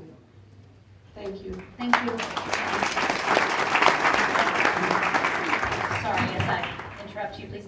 The next speakers will be Jim Wellahan, Dot Kelly, Stephen McCarthy, and Dennis Pollock. Sir. Hello, I'm Carl Wilcox, resident of New Gloucester. I live 2.4 transmission miles from Sarawak Station, Powell, where the salt comes to an end. Fundamentally, I support this project. However, there's like three things that prevents me from accepting it. One is, there's three items that prevents me from agreeing with this project. One, CMP is an incompetent contractor. Last month, it came out that JD Power survey of 87 power utilities. Out of 87 power utilities, they were dead last. They were behind PG&E, which managed to burn down multiple tens of thousands of homes of their customers. All right, so if you're people who don't live here in Maine, have that as a perspective. Second, I listened to Eric Martel, the CEO of Hydro-Quebec, on Maine Calling about a few weeks ago. He seems a very reasonable man. He claims that, sounds to me, it's like changing the starter in your car. He just needs to tweak it and he can generate this 1,200 megawatts. However, he refused to state that under oath that it wouldn't, that this isn't a transfer of hydroelectric power that's currently being sold to Boston, Massachusetts. He needs to do that. Frankly, they need to post a bond, and if they don't, like some third-party panel, like the Intergovernmental Panel of Climate Change, finds out they haven't, pull the surety bond for $1 billion so we can take out this transmission line and revegetate. It's a reasonable, if I replace a boiler in the state building, I have to have a performance bond that I can fulfill the job. So should Hydro-Quebec. Third, this application is totally short on alternative analysis. That when the CMP has a transmission line through my property, been there for 42 years. I grew up there, bought it from my father. I have 42 years of personal experience with that transmission line. If they had set it 180 feet to the south, there wasn't a house at that time for another quarter mile. They would have avoided crossing a stream 4 times within a quarter mile, and they wouldn't have added any more stream crossings on this 3.1 mile stretch. Thank you. So they need a detailed analysis of that 15 to 53 mile stretch. Thank you.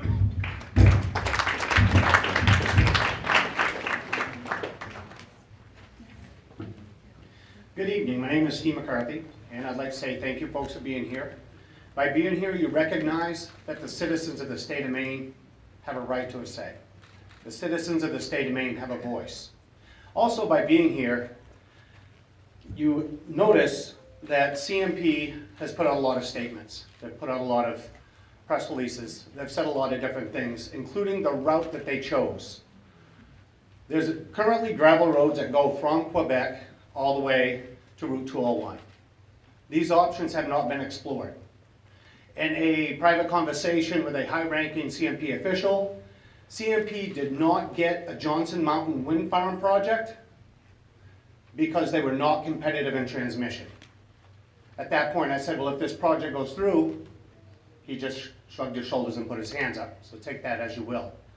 A close personal friend that works for Chimbro also stated they have 49 test positive windmill sites along the corridor. And what they'll say is this doesn't matter because it's not in our permit application. It doesn't matter because it's not part of what we're doing here.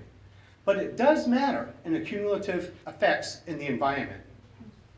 The governor of the state of Maine promised the people there would not be one tree felled or one stone overturned until the permitting process was complete. The DEP has already permitted CMP to start cutting routes and start doing clearing and test sites. I have a lot more stuff to add than that.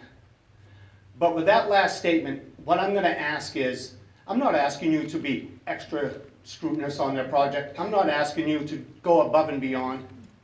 I'm asking you, give the citizens of the state of Maine the same respect that was given to New Hampshire. Thank you. Thank you.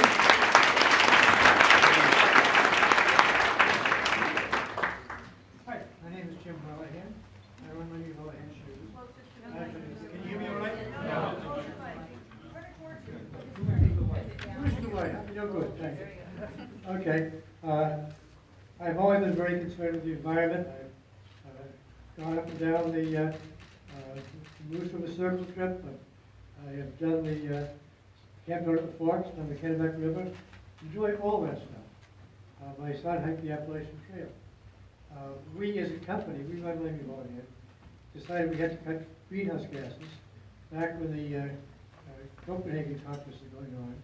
And we've achieved a 50% cut in greenhouse gases by now, unless we committed to. And it was a very doable thing, and it's very affordable.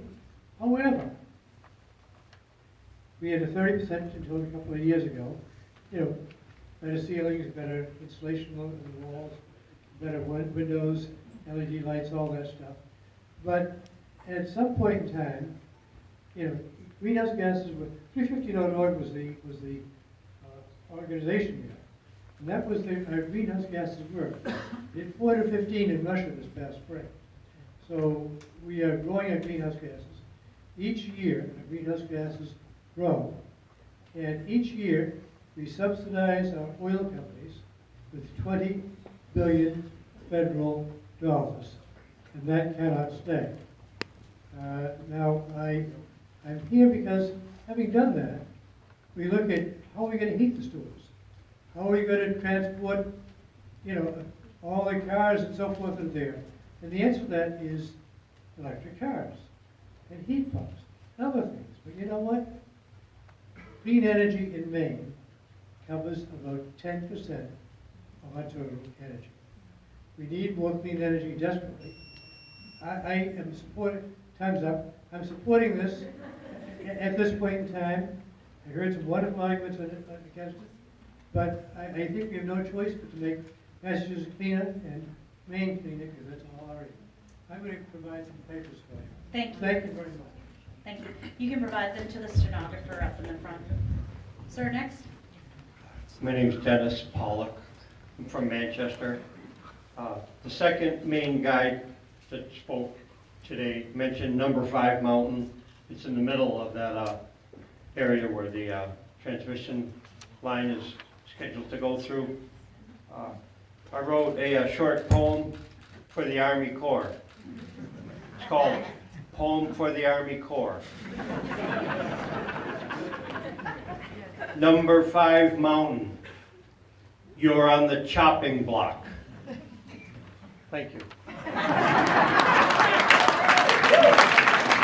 Thank you. I'm going to call the next 4 speakers up.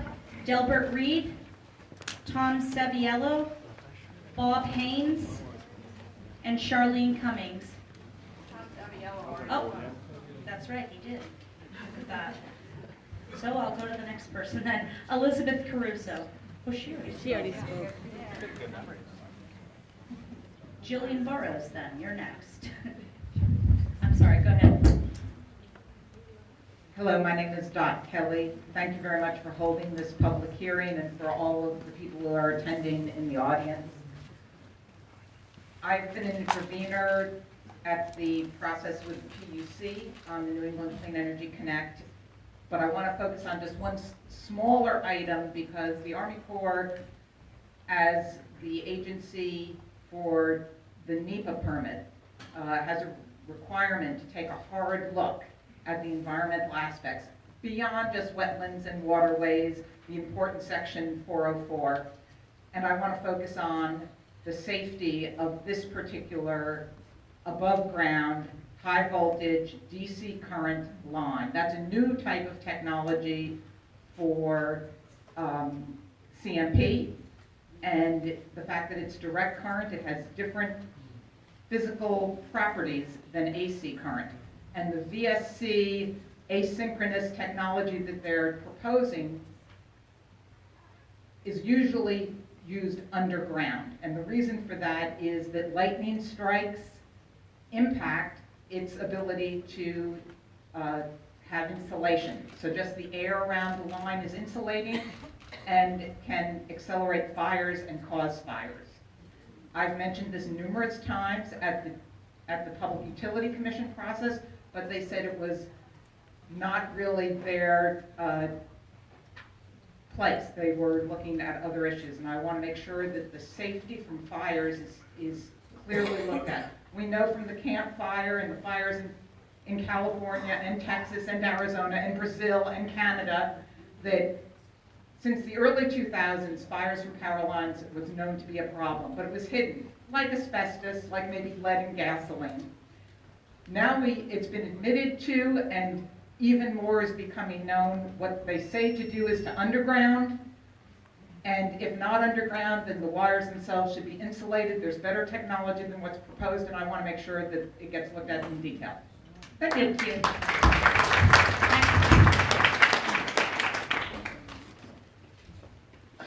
Good evening.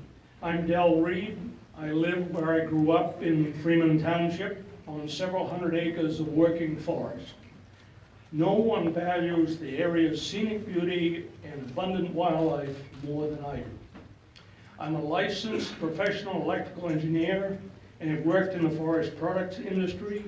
I've been an operations and construction manager for Central Maine Power and a consultant in several states.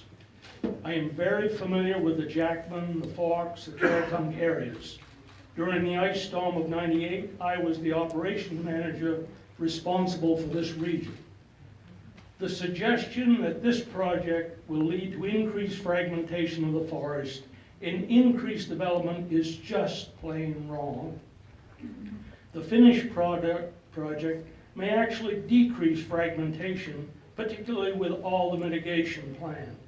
In no way do the impacts of this project rise to the level of requiring an environmental impact statement.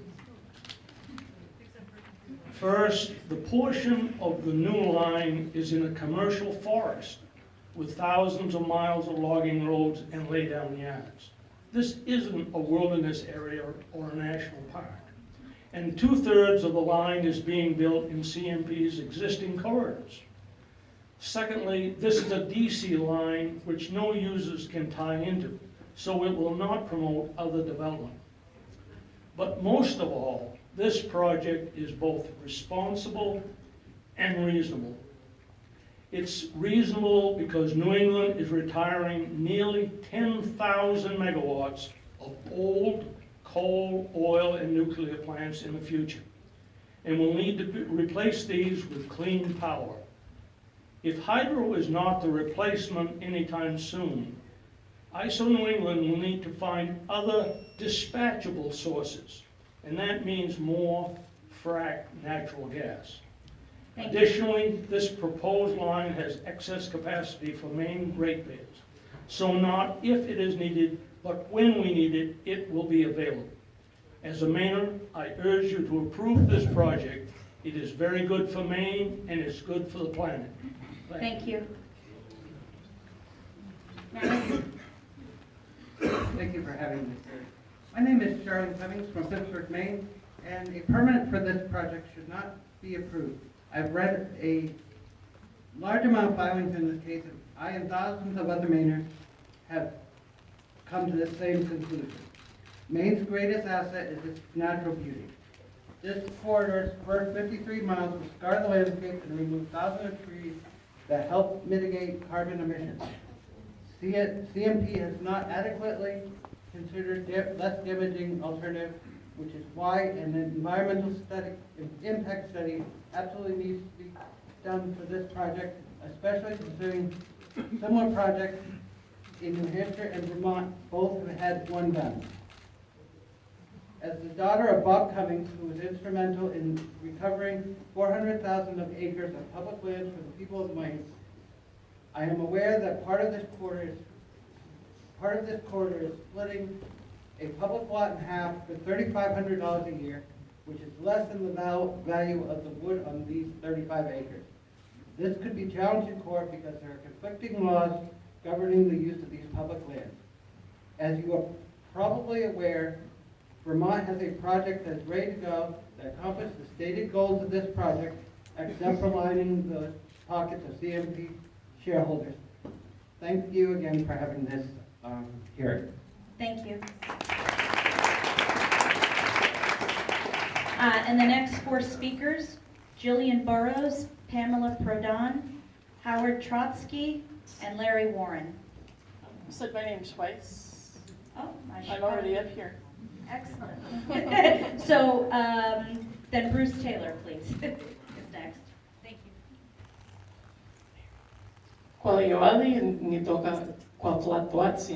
Good evening, everybody. My name is Jill Burrows. I represent myself. I wanted to bring up the concern that I have about segmentation. The forest is already segmented.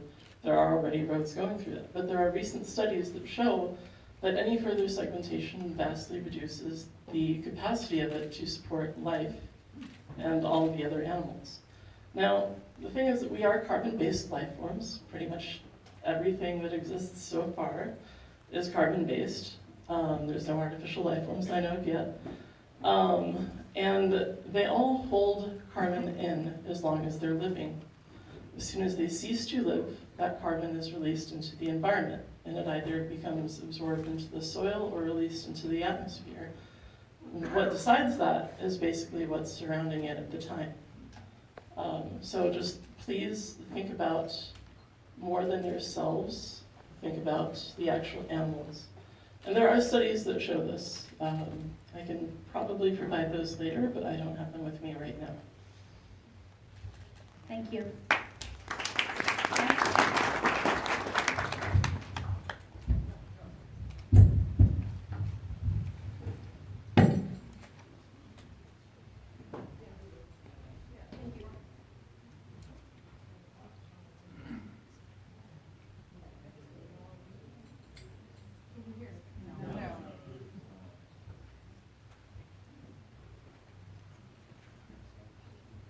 Thank you. My name is Pamela Proden. I live in Wilton, and I'm speaking as an individual. Approximately 30-some years ago, I and many other people thought the then CMP Hydro-Quebec line was in a different location, but it was in western Maine. We formed a group, No Thank You Hydro-Quebec, and I'd like to submit as an exhibit a small brochure that was published in 1991, which explains our perspective that even then, we considered that project to be a dinosaur. My second exhibit consists of a publication that was in the Tulsa Law Journal that I wrote. The article was about the legal framework of Hydro-Quebec imports.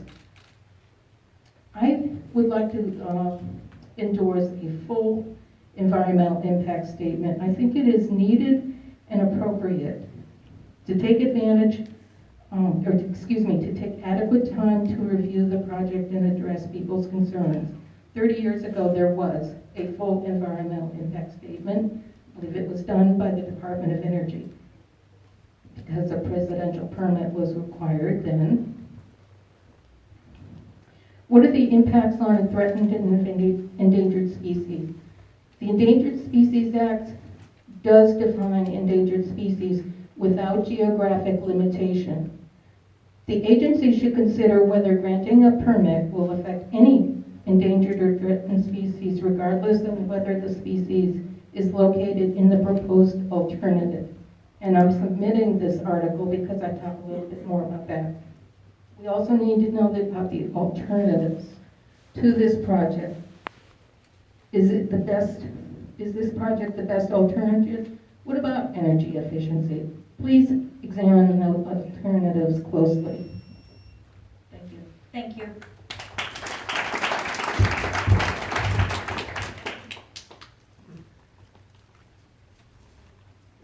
My name is Larry Warren. I live in New Portland, Maine.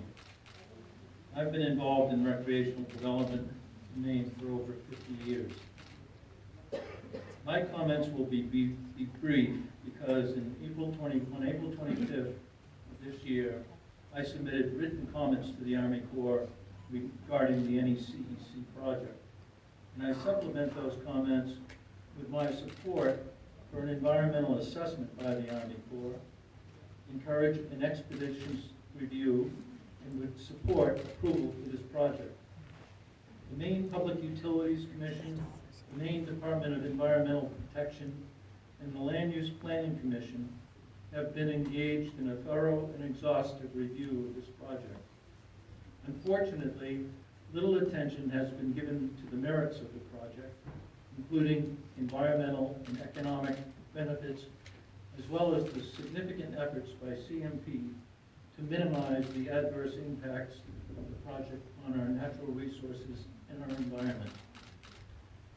For the reasons I had mentioned in my prior comments, and for the reasons set forth in CMP's July 1st Army Corps application, the Army Corps should find that the project meets applicable standards and should resist politically motivated efforts to engage in an environmental impact statement which would unnecessarily delay the implementation of this necessary project. Thank you. Thank you.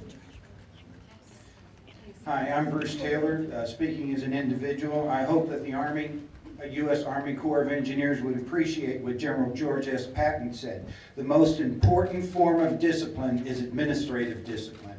And I think when you look at CMP and its parent organization, Avantgarde, they have failed Maine miserably and in other states. When you look at their administrative problems and sanctions with billing, disaster response, and this week, self-admitted failure in system reliability, and also unprecedented actions in the PUC, I think there is a major systemic problem with the ability to administrate their plan. Their plan is a $1 billion investment, supposedly, for carrying electricity. The problem with this is it's just not planning, putting it on paper. It's the administration of that plan. It's preventing fires. It's using pesticides. And I think that if you look at their track record, they're going to fail miserably. And I think we have to think of PG&E. I am shocked that the U.S. Army, with their mission, and I quote, protecting environment, evaluate regional ecosystems, and reduce risk from disasters,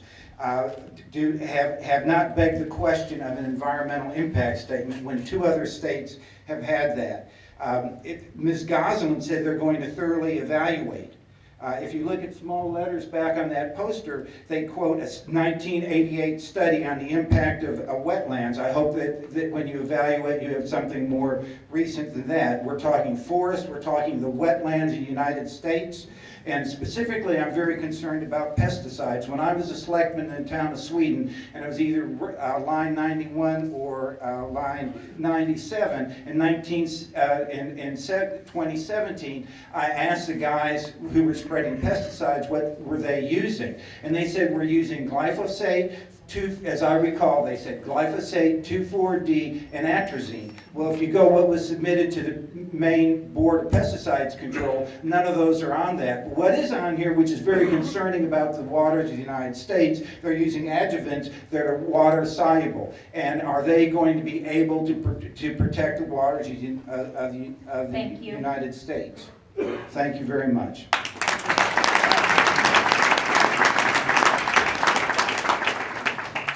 Good evening, and thanks for the opportunity to be here. My name is Bob Haynes. I'm the coordinator for the Old Canada Road National Scenic Byway, which runs from the town of Solon to the Quebec border. The directors of the Old Canada Road National Scenic Byway have major concerns with the process involving the power line corridor application put forth by Central Maine Power Company and proposed as New England Clean Energy Connect. We're requesting that a complete environmental impact statement be done. The basis of this request is made as a full impact statement was conducted in New Hampshire and Vermont for similar projects. Our main location is certainly as complicated and as environmentally more diverse.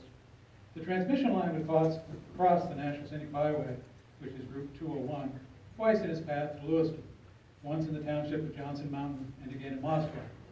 Old Canada Road is a destination for travelers worldwide, and during their stay they would be exposed to the new non-traditional use of land several times in their travels to area natural attractions.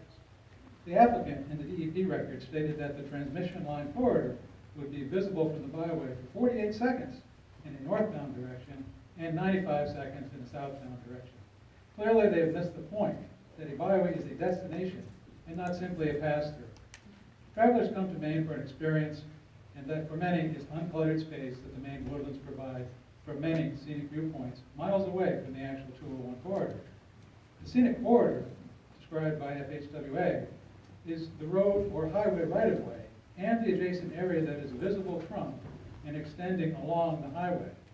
The distance of the corridor extends from the highway could vary with the different intrinsic qualities. Clearly, clearing 53 miles of new corridor will influence much more than a several-second window. In closing, I would ask the group to consider the applicant, Central Maine Power, by stipulation cannot be involved in the construction or management, and a new organization will be formed, and then such permit would be transferred and applied and administered by Iberdrola, the majority owner of the Vanguard. Please consider this request, and thank you so much for your time. Thank you. And this is just a note that at 7 o'clock, we're going to take a 10-minute break. So that's in about, I think, 25 minutes from now. And before you speak, sir, let me just call up the next 4 folks. Susan Eli, Lou McGregor, Jeffrey Reardon, and Todd Towell. Thank you, please. Hi, my name is Howard Trotsky. I'm from Bangor. I have a home in Tarrytown. And I was chairman of the, Senate chairman of the Energy Committee in the legislature and the Natural Resources Committee 1974 through 82. Energy is a very difficult issue because there are environmental trade-offs whichever way you go. In 1974, we had Maine Yankee, a nuclear power plant, which produced 50% of the energy of Maine and sent also energy into the New England power grid to Massachusetts. But however, unfortunately, I believe we should be going nuclear. I know it's not popular in many areas, but all the others, there are trade-offs. When you build dams, you end up flooding beautiful river valleys, and of course, I'm not familiar with Canada, but many people have stated that there are environmental problems with what's going on there. I can tell you right now that if you love the state of Maine, and you know the upper Kennebec Valley, that you will be opposed to this project if you love this state. The gal who spoke there, she's gone, a blonde-haired gal, really spoke for what I felt. It goes to my heart, what she said. And because my life, what's important to me in my life is climbing the mountains of Maine. So I was a guide, guiding on the rivers, and so on. I can tell you right now that with all the activity you're going through, it may mean nothing, because the people of this state, I believe, at referendum, are going to turn down this project overwhelmingly, as it should be turned down. However, what's important is this is an existential threat, the environment,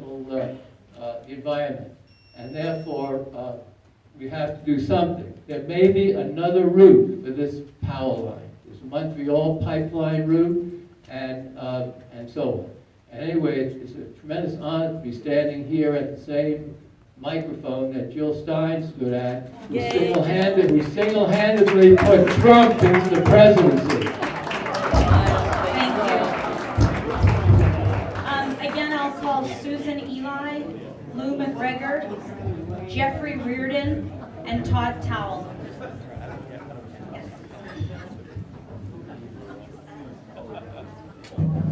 Good evening. My name is Sue Ely. I am the Climate and Clean Energy Program Attorney for the Natural Resources Council of Maine in Augusta. NRCM is Maine's largest environmental advocacy group with over 25,000 members and supporters. We are strongly opposed to this project and urge the Army Corps to deny CMP's permit application and to do a full environmental impact statement. While the totality of this project imposes significant environmental and social impacts on Maine, we are the most concerned about the approximately 54 miles of new, permanently clear transmission corridor stretching from the Quebec border down into Tarrytown. CMP's project is not in the public interest. It's opposed by an overwhelming majority of Maine people and would significantly impact Maine's environment by permanently fragmenting one of the largest contiguous temperate forest in North America. CMP has said that this is a degraded forest land. The difference between this project and forestry is that this project is permanent and forestry grows back, and that is significant in environmental harm. It's going to damage hundreds of high-quality brook trout streams and ponds and reduce the abundance of large woody debris. It will severely weaken the ecological webs that connect the vernal pools and wetlands. It bisects the last good deer wintering habitat in the Forks region and threatens our tourism and guiding industries. The only benefit that CMP is claiming that this project is going to provide is this carbon reduction benefit. It's wishful thinking. We've heard mention of tons of carbon emissions reductions from an LEI study. That study assumed that this was a zero carbon resource, and it didn't look at arbitrage or selling in and out of markets. So it's irrelevant to this analysis of carbon emissions. Simply put, this project will not provide benefit and will have significant harm to Maine. We're asking the Army Corps to provide all the permitting documents available on the website, to conduct a real alternatives analysis, including putting the line along existing corridors such as roads, and performing a full environmental impact statement. This is what happens when citizens click on the link in the public notice. It's an error 404. It's overwhelmingly opposed by Maine citizens and Maine towns. 25 towns have voted to oppose the project or rescind support. We ask you to do a full environmental impact statement to analyze the full harm that this project would cause. Thank you very much. Thank you.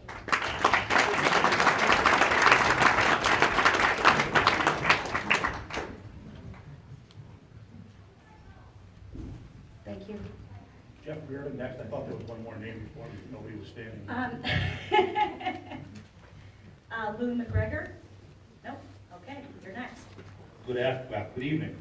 My name is Jeff Reardon. I live in Manchester, and I'm here tonight representing Trout Unlimited and its 6 Maine chapters. TU opposes the NECEC project because of its unacceptable impacts on wild brook trout habitat. Segment 1 would cut a new 53-mile long by 150-foot wide corridor through what the National Fish Habitat Partnership identified as the least impacted aquatic habitat in the Northeast. The Eastern Brook Trout Joint Venture called the same area the last true stronghold for brook trout in the United States. My most significant brook trout project for TU in 20 years was helping the state acquire the Coldstream Forest property, 8,200 acres acquired specifically to protect brook trout by maintaining intact riparian forest buffers. In segment 1, the NECEC will cross Coldstream and its largest tributary, Tomhegan Stream, and 230 other streams identified as brook trout habitat by the MEDI-FNW. And just as an aside here, I want to point out that there's a question about whether CMP has appropriately identified all of the brook trout streams. There's a significant back and forth in the DEP record between CMP and the Department of Inland Fisheries and Wildlife. And I keep hearing the number 115 streams thrown around, which is what's in CMP's application. But comments from the department have doubled that number of streams. It's still not clear to me whether that's been updated. All of CMP's crossings will remove all vegetation taller than 20 feet from the entire 150-foot wide corridor. And no matter what you call it, that is not a 100-foot natural riparian buffer. What should you do about it? Number 1, conduct a full environmental impacts statement. The scale of this project, the quality of the aquatic and terrestrial habitat that will be impacted, and the level of public concern all require that. And if we're ever going to get a decent evaluation of the only environmental benefit of this project, the clean energy benefits, it's going to be you that does it, because we haven't had one yet, and you're last in the permitting street. Determine, based on a rigorous analysis, whether there are any public benefits. You've heard a lot about the questions about climate change benefits. And assess whether CMP's alternatives analysis is sufficient. In particular, there are a number of alternatives that we discussed extensively in the DEP and LUPC processes that would limit the impacts on brook trout streams. CMP has neither adopted nor evaluated those alternatives. Thank you.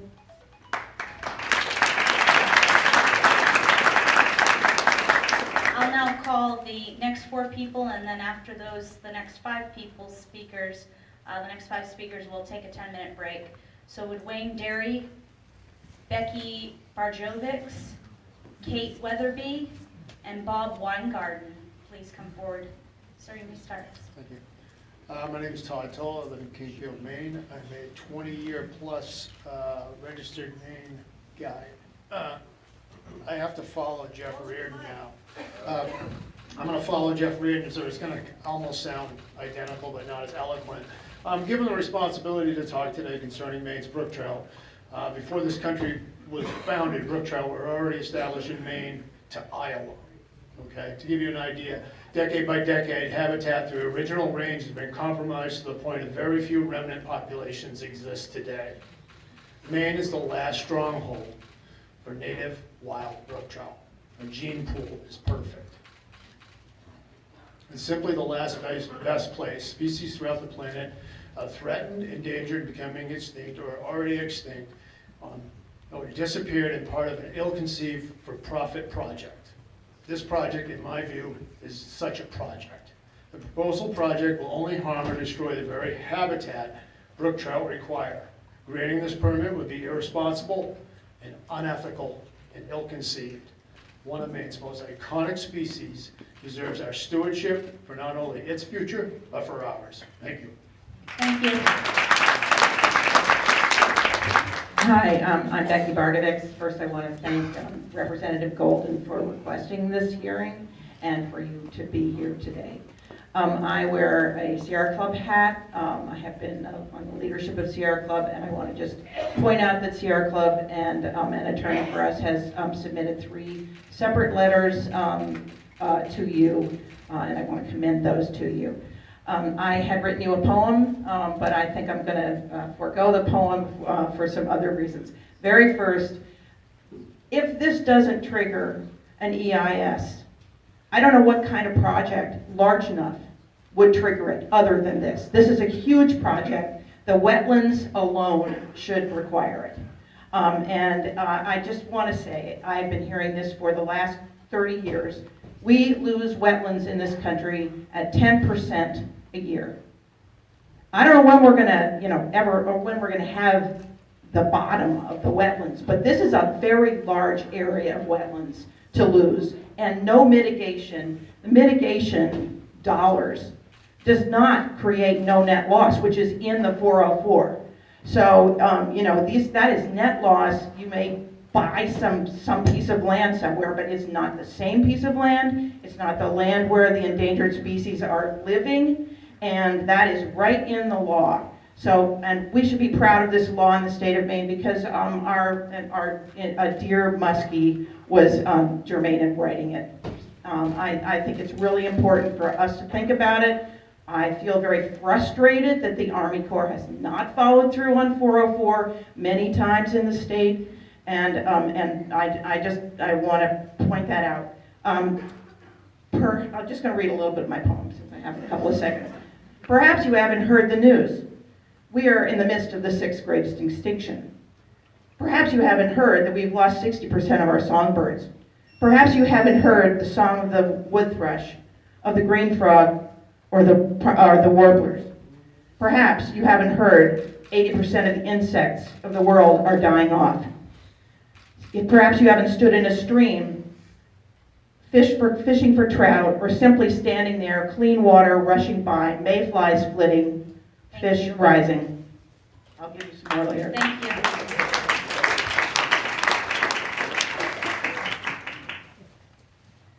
Good evening. My name is Kate Weatherby. I live in New Sharon, Maine, and I represent myself. What I find quite concerning is the fact that transmission lines invariably go hand in hand with pesticides and herbicides. There's been a great deal of information published recently about the dramatic decline in insect and bird populations across North America, most likely due to habitat loss and the use of pesticides.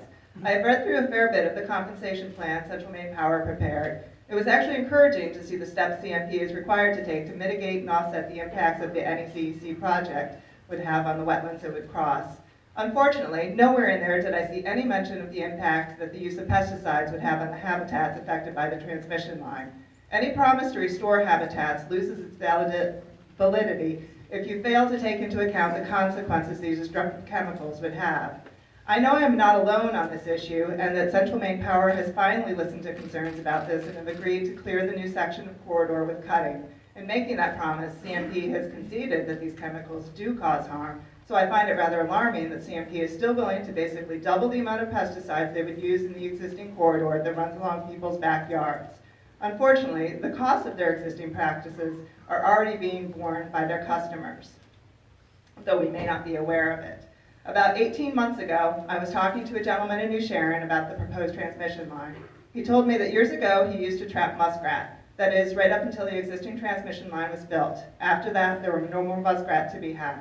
He believes the population crash was a direct result of the pesticides used to maintain the line. Admittedly, this is secondhand information, but this is exactly the kind of lasting detrimental effect a full environmental impact statement should expose.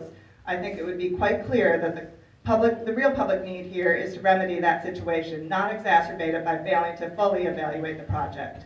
I strongly encourage you to conduct a full environmental impact statement to determine all of the effects this project would have on our wetlands, the species they harbor, and everyone and everything downstream from it. Thank you for your time. Thank you.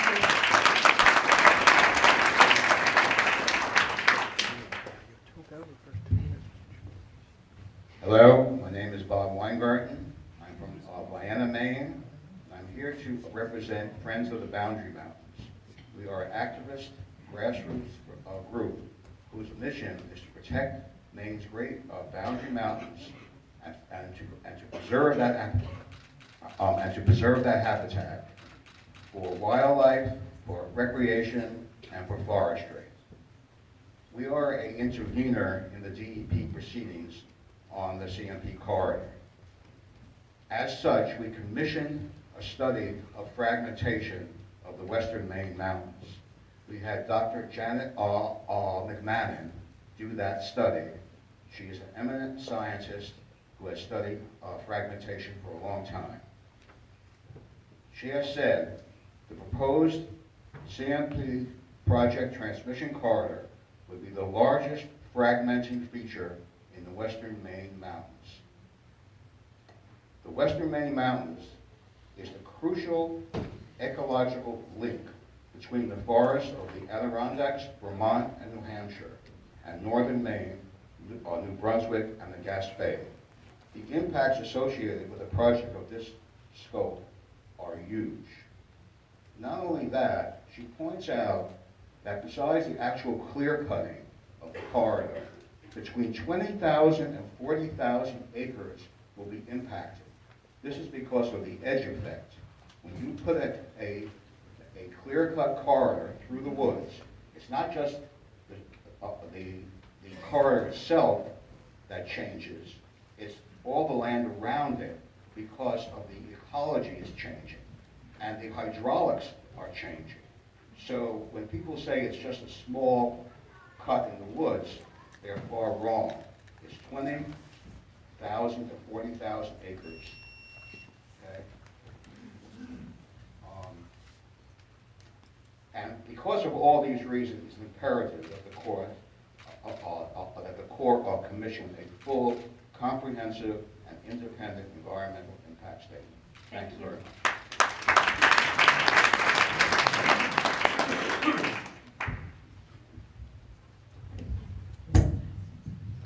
I'm Wayne Derry. I'm from Farmington. I worked in solar back when it was considered dreamy and an unlikely source of power. Thank you, fellow citizens. Again, okay. Thank you, fellow citizens, the Army Corps of Engineers, protectors and builders of our environment. We do not behave well or morally if we accept the industrial chant that Quebec Hydro in particular, is a green project. The big picture we are looking at here is that we want to make us all happier and more comfortable with cheap green hydroelectricity. This is what the big industries tell us, and it is a wrong picture. One big way it is wrong, and the one I want us to see today, is that hydro is not green, not net green, not green in many of its parts.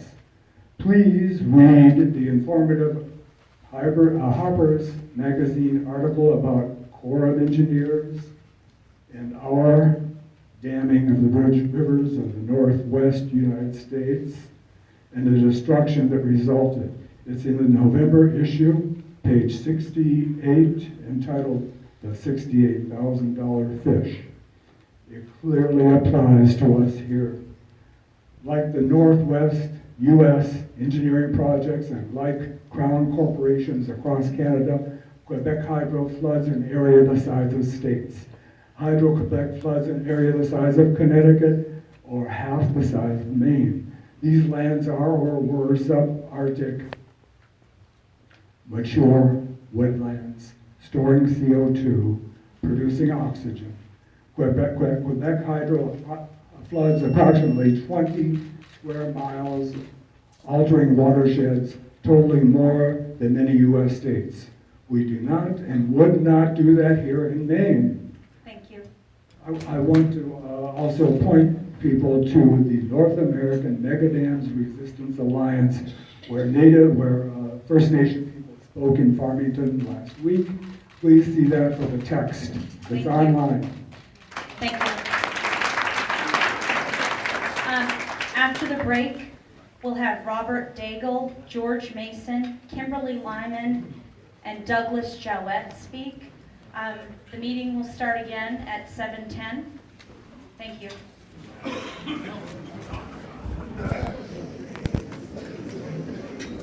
So what do you think so far? Doing that and resist the pressure in regards to how many voices do it, because when you distort the permitting process, you hurt the entire way we administer our environmental programs. Thank you. Thank you. Lisa Savage, George Mason, Kimberly Lyman, and Douglas Jowett.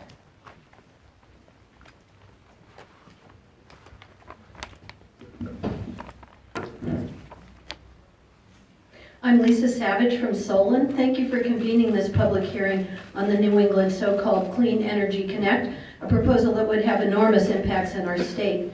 Central Maine Power, as we know, is owned by a Spanish corporate giant, and it is no longer a Maine company, though it continues using the brand. This is a deal intended to benefit that entity and another foreign entity, Hydro-Quebec. Estimated income from the project, $60 million for Iberdrola and up to $500 million for Hydro-Quebec each year.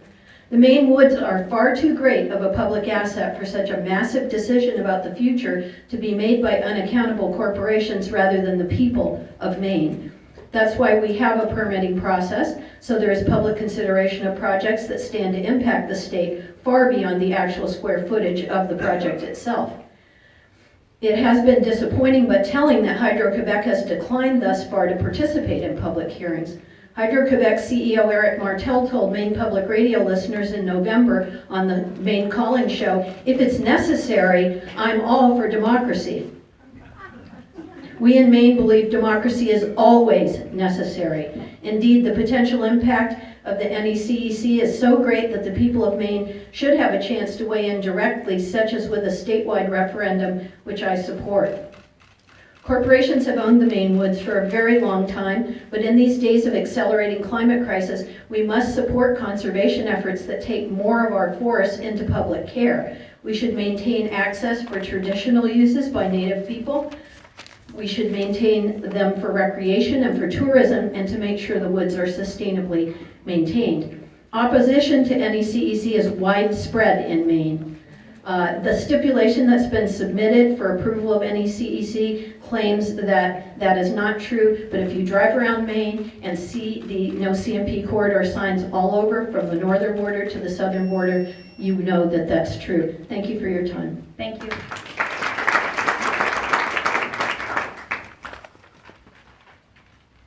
My name is George Mason. I live in Nobleboro. Thank you for hanging in there with us. And thank you, fellow Maine citizens, coming out and having your say, having our say. I can make this really brief. There's an issue of environmental justice here that I think just really needs to be considered. I'm sad, I'm actually heartsick that we're conflating this with clean energy. It's dividing many who might consider themselves progressive. It makes this question quite complicated. But one thing that hasn't been mentioned enough here, I think, is that this, in fact, is a project I would have imagined back in the 1950s. It feels retro. It feels personally wrong. And there is not, in this discussion, enough about personal conservation. Some may say that that's not going to be enough, but I really think that there's much that we can do so that there's much that we don't have to build if we are creative and innovative at this juncture. So thank you very much. Thank you. Next up, we have Edward Walworth, Robert Wood, Susan Thurberge, and Monica McCarthy.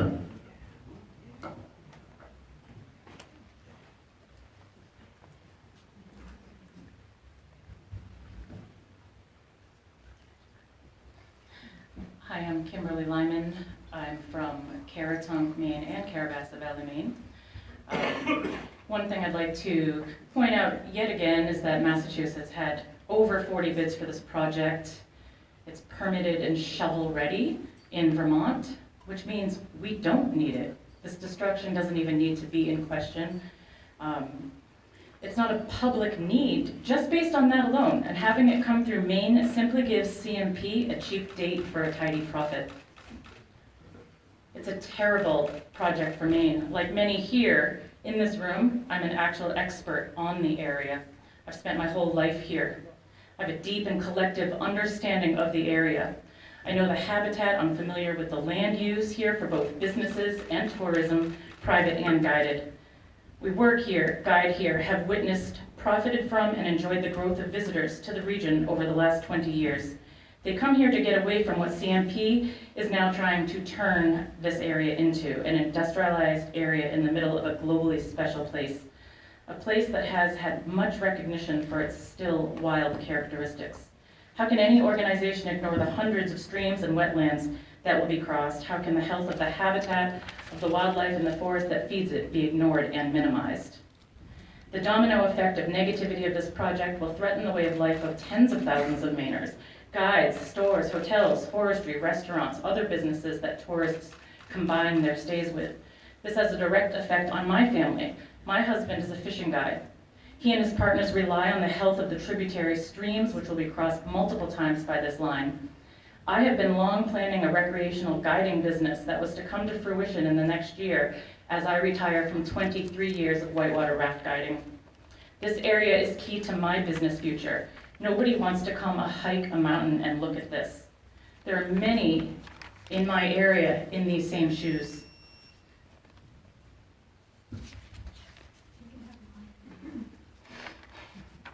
Thank you.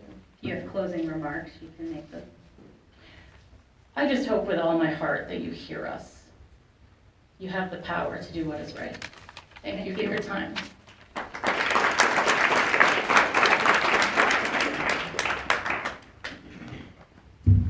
Hi, good evening. Thank you for your time. My name is Rob Wood. I'm the Director of Government Relations and Climate Policy for the Nature Conservancy in Maine. The Nature Conservancy is a global conservation organization. We're dedicated to conserving the lands and waters on which all life depends. We're the 12th largest landowner here in Maine. The Nature Conservancy science shows that western and northern Maine host the largest concentration of well-connected and climate change resilient habitat in the eastern United States. It's an area of significant biodiversity, including habitat for many species listed by the state of Maine as species of greatest conservation need. These forests are important at a local, regional, and even global scale, and they are especially important to protect due to their resilience to climate change. Segment 1 of the proposed NECEC corridor will traverse this landscape directly or indirectly impacting approximately 5,000 acres of wildlife habitat.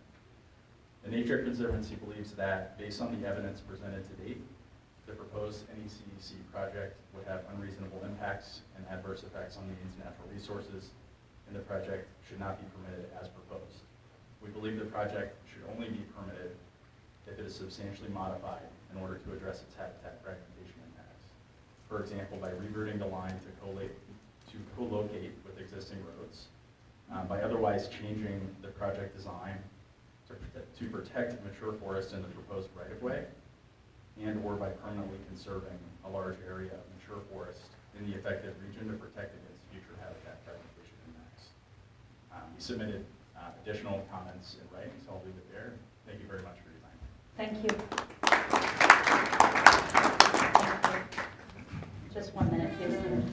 Next up is Dwayne Hansen, James Haller, Carl Sweeline, and Timothy Giddinge.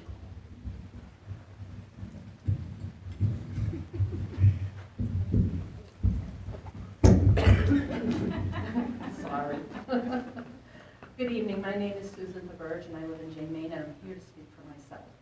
First, I call upon you, the U.S. Army Corps of Engineers, as lead federal agency under NEPA, to perform a complete EIS on the NECEC project, compliant with NEPA guidelines, including holding public hearings.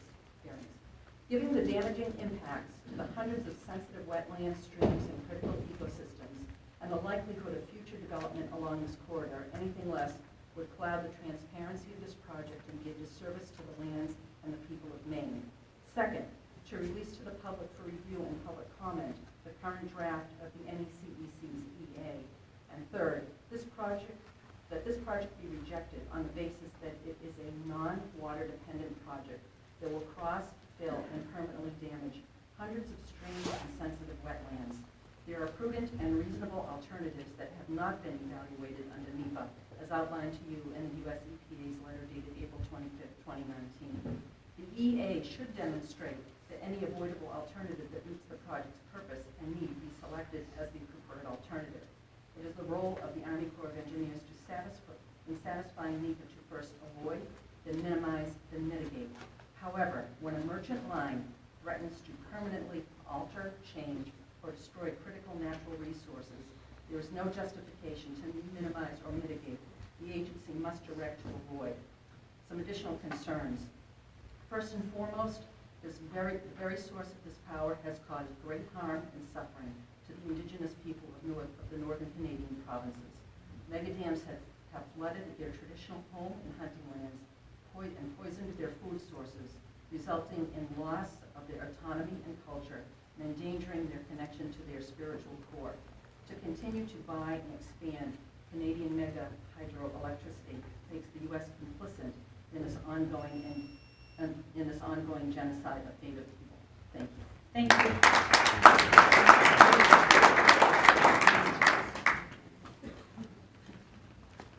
I'm Dwayne Hansen. My wife and I live in T5R7 on Ripple Pond, which is about halfway through that 53 miles in the woods. And we live off the land and all, and fish and hunt and hike and canoe and everything. And we actually produce our own electricity as well. So I have a problem with the idea that there's such a thing as green energy. I think that's just a false statement. It's everything comes with a cost. And the natives up in central Labrador and Quebec are a good example of that. They've destroyed their homes, the people, the wildlife, and the fish.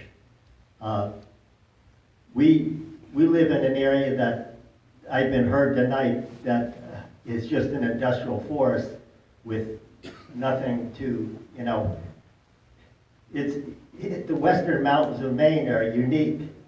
We have lynx, we have moose and bear and all types of endangered species. We have places where people come to get away from all their normal lives, from Massachusetts, even Lewiston, Maine. People come and enjoy the hunting and fishing and camping and hiking and canoeing. And I think the woods of Maine, I worked in the woods for years, and the woods of Maine is what it is today after hundreds of years because of the forest industry. And when you cut the trees, they grow back. And the wildlife is the same as what it was all those years ago. So to say that it's not worth saving, I think that's the important thing for us here, is we have to save the Maine woods. Thank you. Thank you.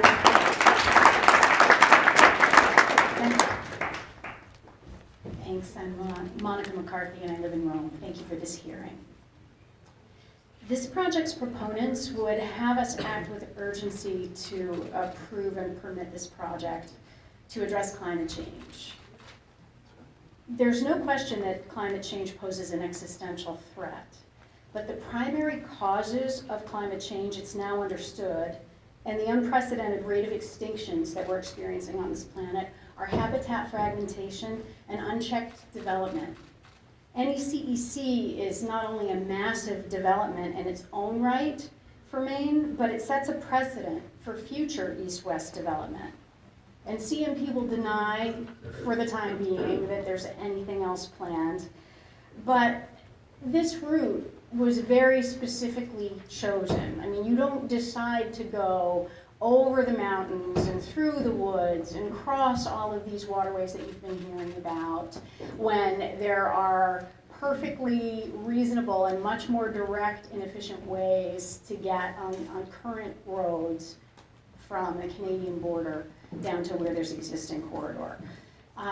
It has already been established in the record and in the PUC proceedings and the DEP hearings that alternatives were not effectively explored. But CMP's own spokespeople have stated publicly that addressing climate change isn't their job, and regardless of the deceptive marketing of this project, it's never been about that. Massachusetts issued an RFP, and CMP proposed that Maine absorb all of the environmental impacts so that they can make money. That's the bottom line. Not because Mainers need it, not because there are significant benefits, not because it addresses climate change. All that's been established, none of those apply. It's a merchant line, so the public has a right to know, it has a right to the same full environmental impact statement that Vermont and that New Hampshire have. Thank you. Thank you. I'm going to call the next four speakers: Parker Jones, Barbara Olson, Nancy Chandler, and Rosa Merchant. Could you read the names next, please?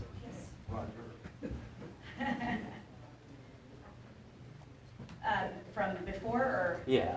Okay. Hold on. Dwayne Hanson, James Haller. Okay, well, I'm James Haller. Haller, I'm sorry. No worries. Been up here for a while. Sorry about that. It's the No same stress. thing. All right, please go ahead. Okay. Well, as mentioned, my name is James Haller. I reside in Cape Elizabeth, Maine. I grew up here in this state, and I went to the University of Maine, where I got a degree in engineering physics. I'm also a registered Maine guide, where I get not only the pleasure, but the privilege to bring others out to this very area that CMP is going to destroy by bringing this transmission line through. I'm a young individual, as you can all see, and I very much care about the climate change crisis that we have facing us. However, there has been no proof that this project will help solve that crisis. Furthermore to that, I'd like to point out that the few people that have testified as proponents of this project tonight have basically said that what they want is only an environmental assessment and not an environmental impact statement. I find that suspicious when they're trying to state that climate change is our biggest problem, yet they don't want to actually look at the environmental damage that we're going to be causing through enacting this corridor. Furthermore, as such, I want to point out that it seems like this project has not been treated fairly in comparison to the similar projects that happened or were proposed in New Hampshire and Vermont, as many other people have mentioned, like the shovel-ready project that would be going through Champlain and stay much closer to road corridors. As the Army Corps of Engineers, you guys should also take those projects into consideration with CMP's project and looking at the grand scale of what we can do to help solve this crisis. Furthermore, in CMP's alternatives analysis, I noticed that one of the alternatives that they talked about was the Spencer Road analysis, where simply they stated that they did not have the time to do a full analysis of that. I feel that is an embarrassment to allow that to succeed. Finally, in summary, I would say that this project is a bad deal for Maine, and I fully request the Corps to do a full and rigorous environmental impact statement of this project. Thank you. Thank you. Hello, my name is Carl Shalene. I'm here as an individual, and I'm a resident of Lewiston, and I'm in support of this project. I realize there's a lot of knee-jerk reaction here, but the dams have already been built. Hydropower is clean and cheap, and this is not an oil pipeline that can leak. You know, yes, this project has impacts, but they are incredibly minimal compared to the benefits. And it's very easy to lose perspective. You know, think of it this way. Imagine if I told you that I had an idea for an industry that involved littering the coast of Maine with multicolored buoys all up and down, and then we would drive out boats to these buoys and check the boxes, you know, several times a day. You know, it would be very hard to get the lobster industry where it is today in today's, you know, political climate. Or what about if I had an idea for a large industrial complex on the coast of Maine, and it would just, you know, use a large swath of pristine wilderness to get this done. And think about, you know, Bath Iron Works and the amount of benefit that it brings to the state of Maine. You know, we wouldn't be able to build it today. Like if this was Bath Iron Works and we were having this hearing, it would never happen. And so I think it's just important to keep perspective as to the benefits of this project. I appreciate your time. Thank you. Thank you. Go ahead. Hello. I'm Barbara Olson. I'm close here in Durham, and I'm a transplant retired military wife. And this is my home. This is my home because it is close to where I've come from, North Dakota, Minnesota.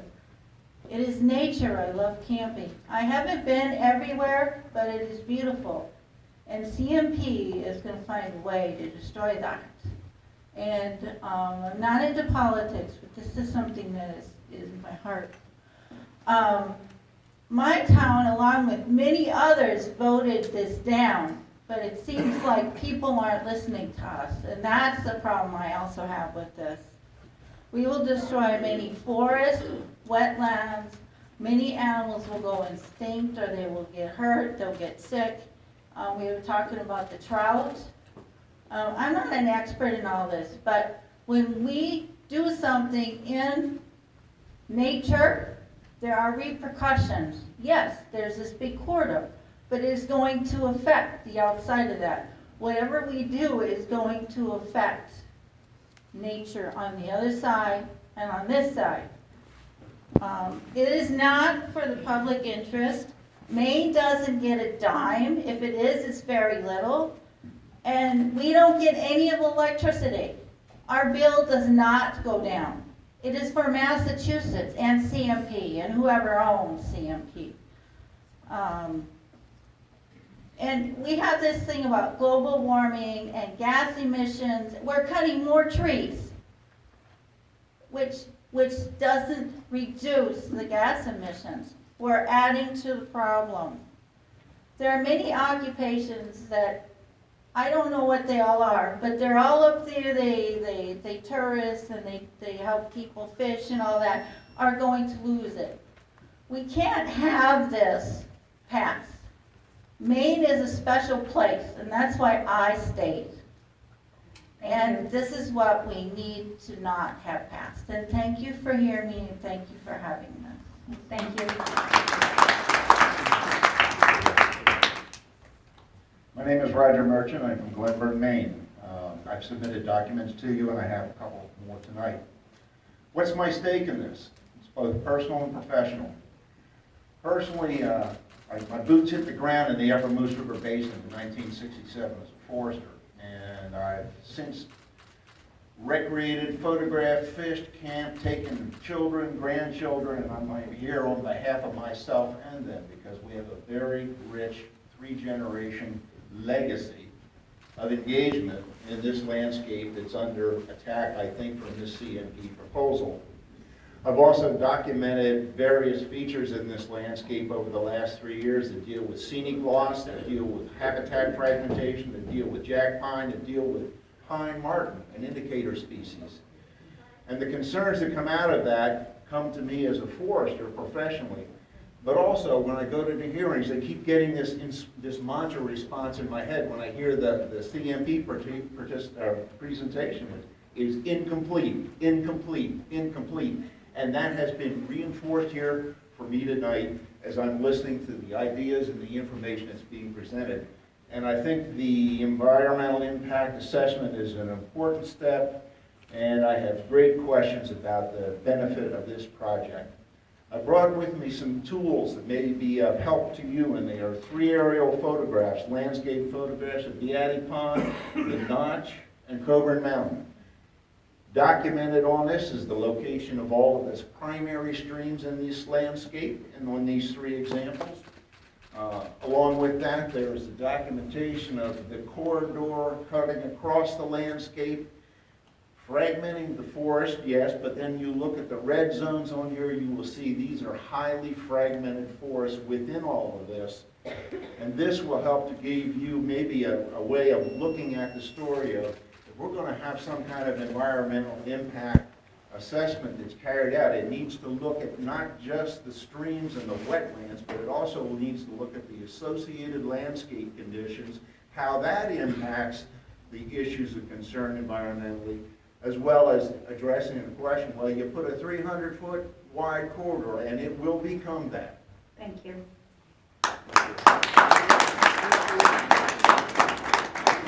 Hi, I'm Nancy Chandler. I've lived for 34 years at the end of the Phippsburg Peninsula and experienced many power outages from CMP, 5 days and sometimes a week. Now when the power goes out, we repower our house from our electric car and keep operating the basics. I'm a science educator. I've done deer yard surveys in Kennebec County, Clinton, and Benton for the Department of Inland Fish and Wildlife. And as a farmer in Monmouth, Maine, had to sell a half an acre of my land, the rights on it, to the first CMP expansion project. So I'm familiar with their process of operating. The timing is not right for this proposal.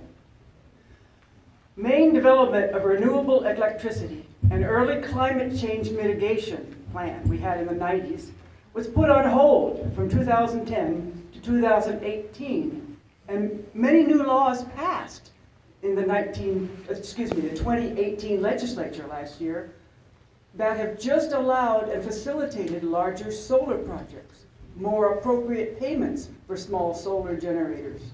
And we have now a return of a planning agency, which was canceled under the LePage administration. And this planning agency has a large committee with many subcommittees that are working on the impacts of climate change. And we are recreating a climate change plan for the state of Maine. One of the goals will certainly be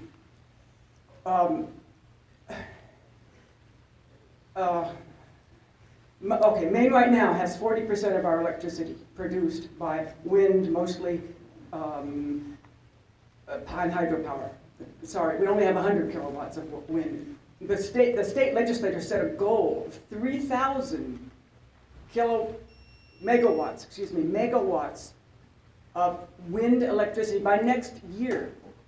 Because we've been delayed for 8 years with the previous governor, we're nowhere near that. But we will start moving towards that. So this committee is in the process right now of researching all the affected industries, what we need to do to make a smart grid, distributed energy, not the old system that doesn't work. So remember Andy Burt's message of what can be done to save us 2/3 of the cost of new power lines. Thank you. Thank you. Next up will be Tiffany Jones, Richard Papetti, David Publicover, and Julia Gustafsson. Yeah.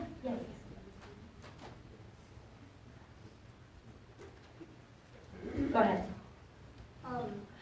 Hello, my name is Parker Jones. And I just want to get straight to the facts. First, yes, it is going to give the state money, but since we have no other way of getting such an important thing, electricity, most likely that money will be put towards electricity. Well, it will be put towards the production of the exact thing the CMP is saying that it will fix, and that is global warming.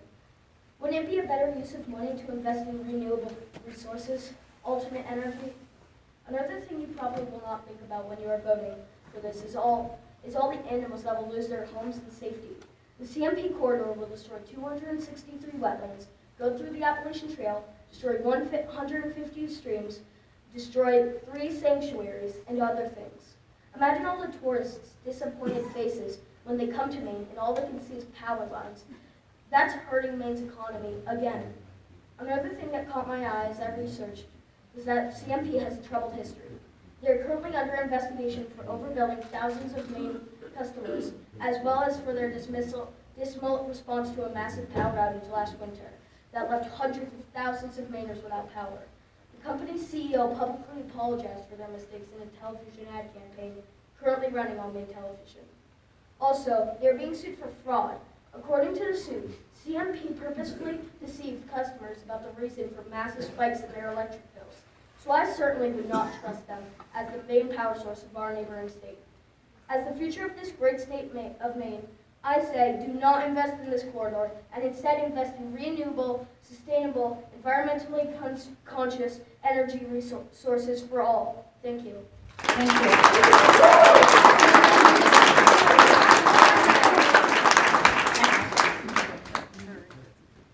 Hi, my name is Alex Lee, and I've gone to St. John's Catholic School since I was 4 and learned a lot from it. I think that the CMP shouldn't build this power line because it will hurt the environment, and they have no proof that it will positively affect the climate. But what we do know is that it will permanently harm the wildlife and their habitat. Even though Maine will get lots of money, it's not worth it. I love nature and will do anything to save it. I think that Governor Janet Mills is only thinking about the money and not about the environment. Some people think that it's good because of the new jobs that will open up to build it, but those jobs will only last about 3 years. It would also destroy many big landmarks such as the Appalachian Trail, the Kennebec River, and many gorges. If all those trees get cut down, then the soil will be exposed and erode. Now I ask you all, are we trying to save nature or destroy it? Thank you. Thank you. Please go ahead. Hi, my name is Shannon King. I'm 12 years old and I go to St. John's Catholic School in Brunswick. CMP is proposing to build a 145-mile transmission line to the heart of Maine. The corridor will reduce global greenhouse gas emissions or create sustainable jobs for Maine people. Some people say it's good, but think about our habitat, environment, people, and money. Habitat fragmentation occurs when a swath is cut through previously dense forest, displacing some animals and causing others to not be able to cross from one segment of forest to another. CMP's proposal to cut 53 miles of new transmission line through the undeveloped parts of Maine's Northwoods. The damage would fragment the largest contiguous temperate forest in North America and perhaps the world. It would cut right through the heart of Maine's brook trout habitat, including areas where public agencies and private citizens have spent millions to protect brook trout.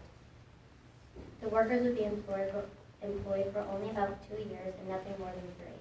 After that, their time serving, the workers would just go right back where they were, unemployed.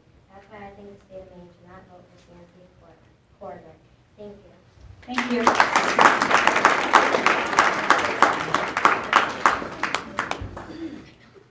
Good evening. I'm sorry. That's my fault. I had called her and then, I'm Okay. sorry. She's their teacher. I'm the Oh, teacher. good. I'm the teacher. And we have 12-year-olds who stayed all night. Thank you very much.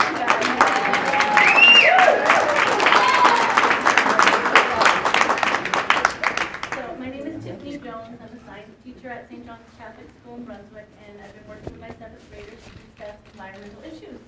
And we've talked about how each issue has 2 sides, pros and cons, and I challenge the students to research and investigate the proposal of the CMP corridor.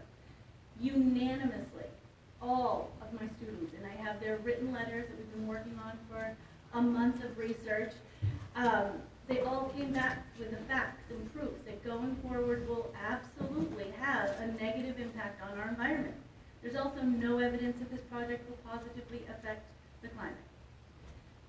This has provided a real-life example to study, not just the impact of tree cutting will have, but also erosion that will take place from the loss of the roots, the habitats for the animals, the organisms, the negative effect on the ecosystem in its entirety, the widespread ramification of biodiversity, The impact on tourism is also grave, affecting the Kennebec River, Appalachian Trail. There's just a couple specific areas that will negatively affect the state's economy. Jobs are going to be created, are only temporary until the job is done, then they'll be gone. All this my students have already said. Overall, the known negative effects on the environment and climate far outweigh any possible benefit to our climate. We need more research and investments into renewable energy projects with real environmental benefits, not a large-scale, devastating corridor to make an already corrupt company more wealthy. Let's fund renewable energy projects to benefit Maine, preserve our state the way life should be. Amen. Thank you. Thank you for your patience. All right, thank you, and thank you for your patience and endurance. My name is David Publicover. I'm a senior staff scientist with the Appalachian Mountain Club. The Western Maine Mountains is the heart of a globally significant forest region extending from northern New Hampshire to northern Maine that is notable for its lack of permanent development, its natural forest composition, and high level of ecological connectivity. The Maine Department of Inland Fisheries and Wildlife has stated that northern Maine is unique as the largest area of undeveloped natural forest land in the eastern United States. It is one of the few areas in this region that is sufficiently intact and natural to maintain viable populations of almost all native species. However, the applicant has completely failed to recognize the value of the area, but consistently minimizes its value as merely intensively managed industrial forest. This project would create a permanently non-forested 150-foot wide corridor across the entire region, one of the largest fragmenting features in this mostly undeveloped landscape. The effects of fragmentation on forests have been well documented in the scientific literature, and the continued loss and degradation of intact forests is one of the major threats to biodiversity worldwide. Fragmentation has multiple adverse effects on forests. In addition to the direct loss of habitat, the most significant include edge effects and the barrier to species movement. Now, the supporters of the project have cited the pressing need to address our climate crisis, and we could not agree more. However, even if one assumes that this project would have true greenhouse gas benefits for the world, which we do not accept, there are far less destructive ways to get this power into the New England market. The applicant's alternatives analysis is insufficient, failed to consider the alternative of burial along existing corridors, an approach that was considered practical by competing projects in both New Hampshire and Vermont. Only after the issue became unavoidable did they come up with an after-the-fact justification for why it was not feasible. So we urge the Corps to deny this permit as not being in the public interest. Thank you. And I'm going to call up the next folks. Richard Papetti. Oh, did I already do these? Roger Zimmerman, Robert Rowe, Matthew Wagner, and Frederick Lindstone. Thank you very much.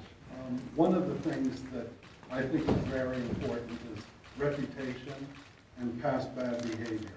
And this is the case with CMP.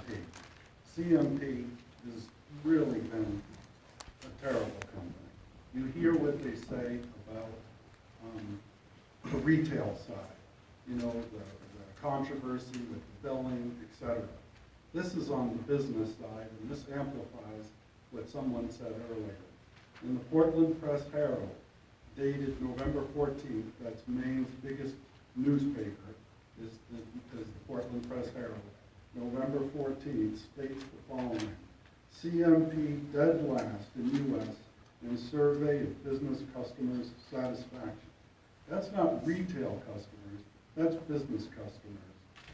The J.D. Power survey sought opinions from 21,000 business customers of 87 utilities nationwide. It shows the Maine Power Company trailing even Pacific Gas and Electric, which has been linked to wildfires and filed for bankruptcy. Central Maine Power ranks last in a nationwide survey of business customers' opinions of their utility companies, even behind California. That's huge information that I think you guys should use in saying you've got to hold them to a higher standard. you know, because that's horrible. Thank you. Thank you. The other folks I called may have left, so I'll go to the next four. Aaliyah Nichols, Karen Tucker, William Wallace, and Richard Bellergenin. Actually, I'm Roger Zimmerman. I didn't leave. Oh, good. We're glad you're here. Please continue. I'm Roger Zimmerman. I live in East Bethel. I'm a retired doctor and a non-retired registered Maine guide. The first thing I want to say, did those kids leave? Okay, hey kids, I got something to say to you. I'm 80, and every so often, I need an injection of hope. Thank you.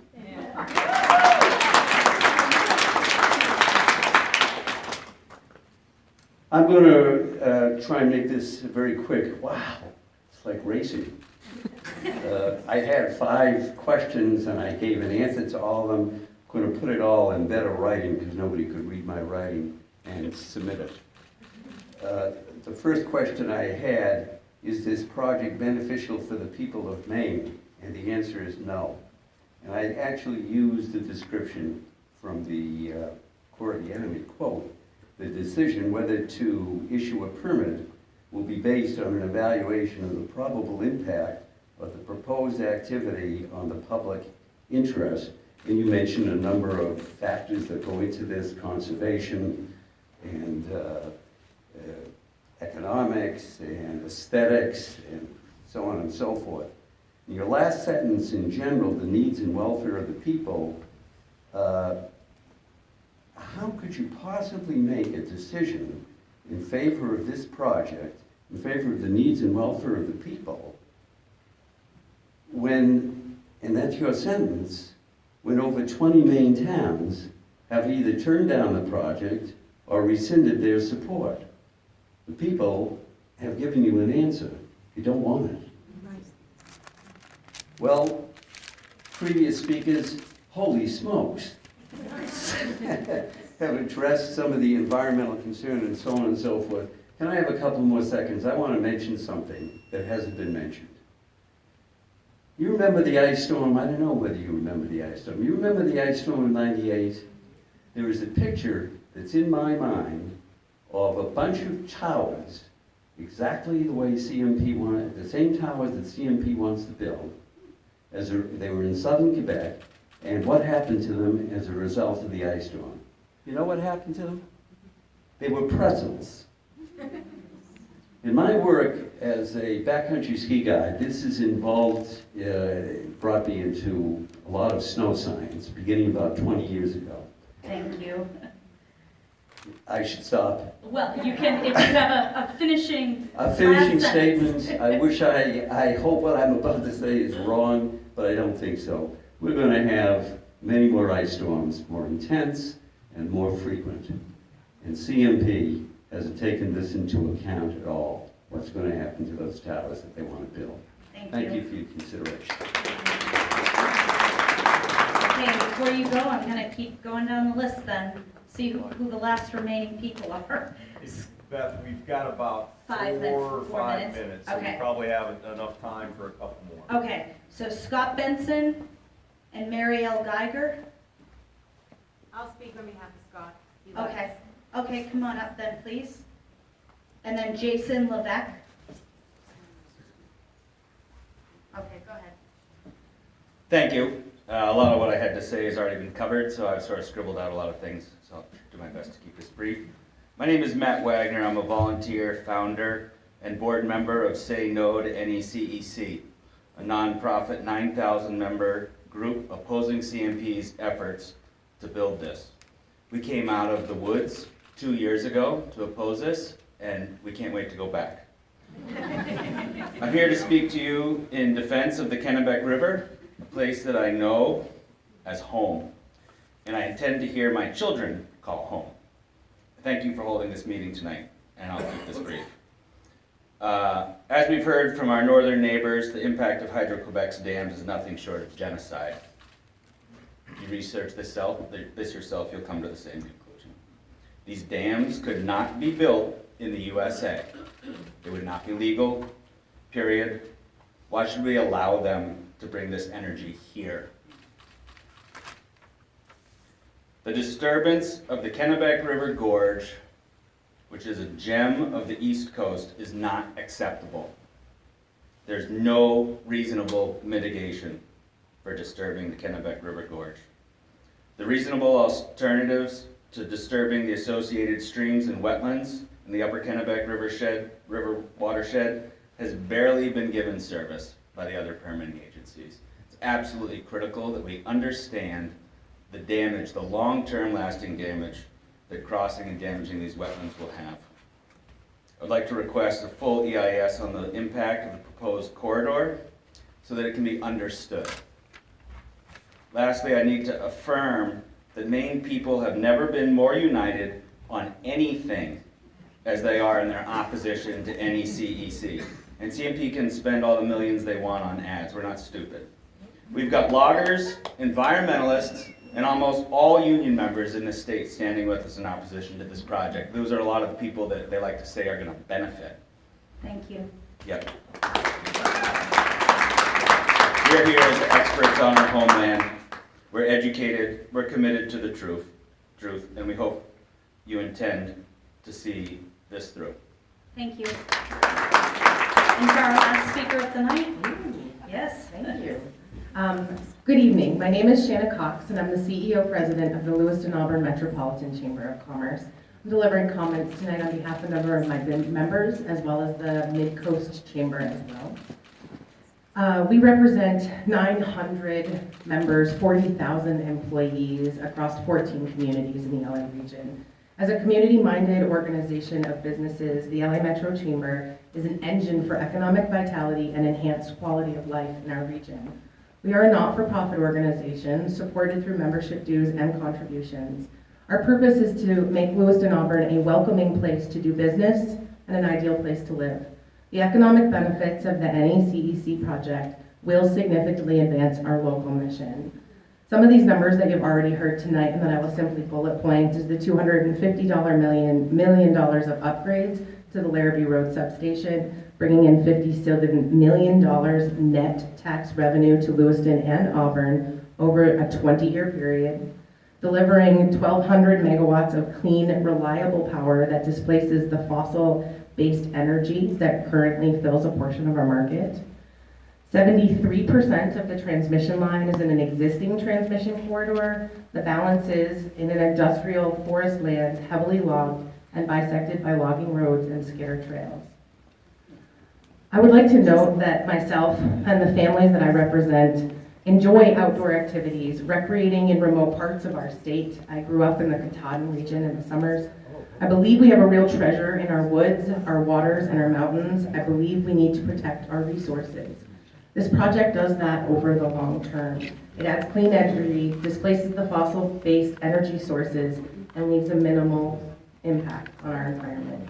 I know you're most interested in whether we need an EIS or an EA, and while I'm no expert, though there is some background in my education for this, I would say that waiting too long is not something we can afford to do. Thank you. Thank you. I'd like to thank everybody for staying with us, and we apologize if not everybody was able to speak. Oh, did I call your name? No, but may I say that I drove from Jackman, Maine, 2.5 hours, and submitted my name to be to speak, and I did mine very differently. Photographs.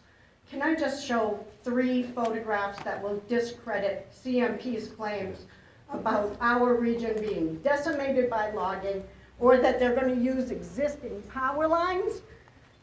Ma'am, you can enter them into the record over to the right.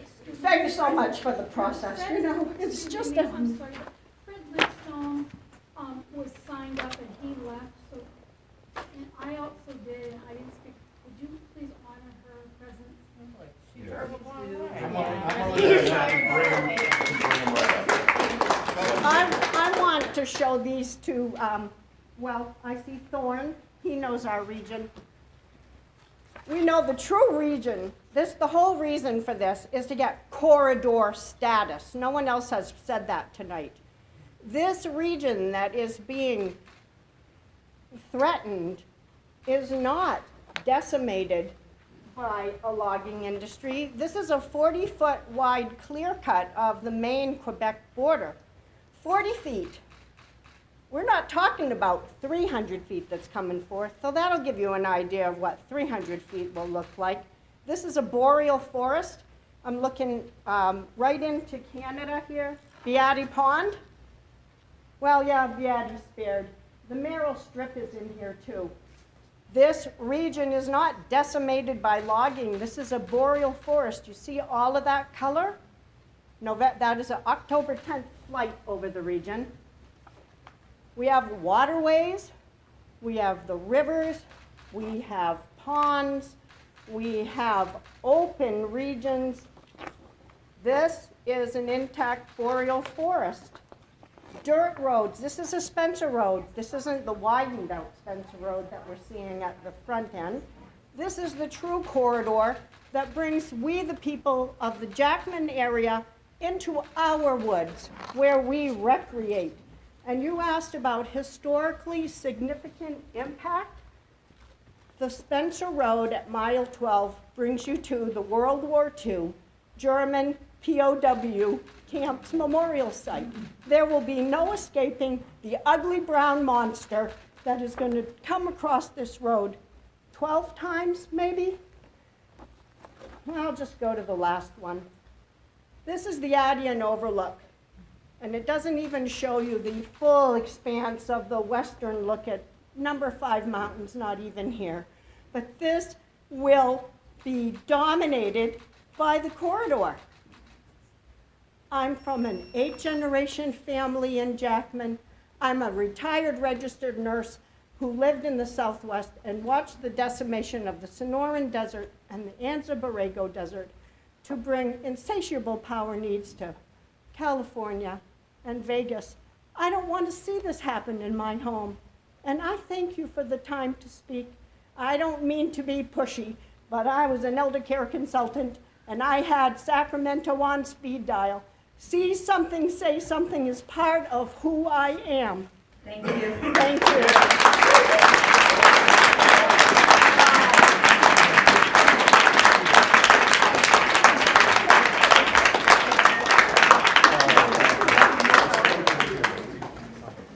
Hey, listen, first I'd like to apologize for our folks that have been waiting 3.5 hours, and if we did not, we're not able to get to you tonight.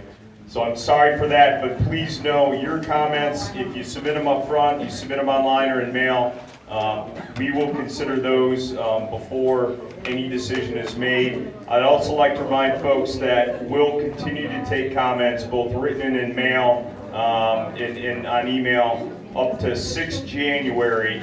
And all those comments will be considered equally before I make a decision as a district commander on this permit. Thank you. Thank you for your time. The hearing is now closed.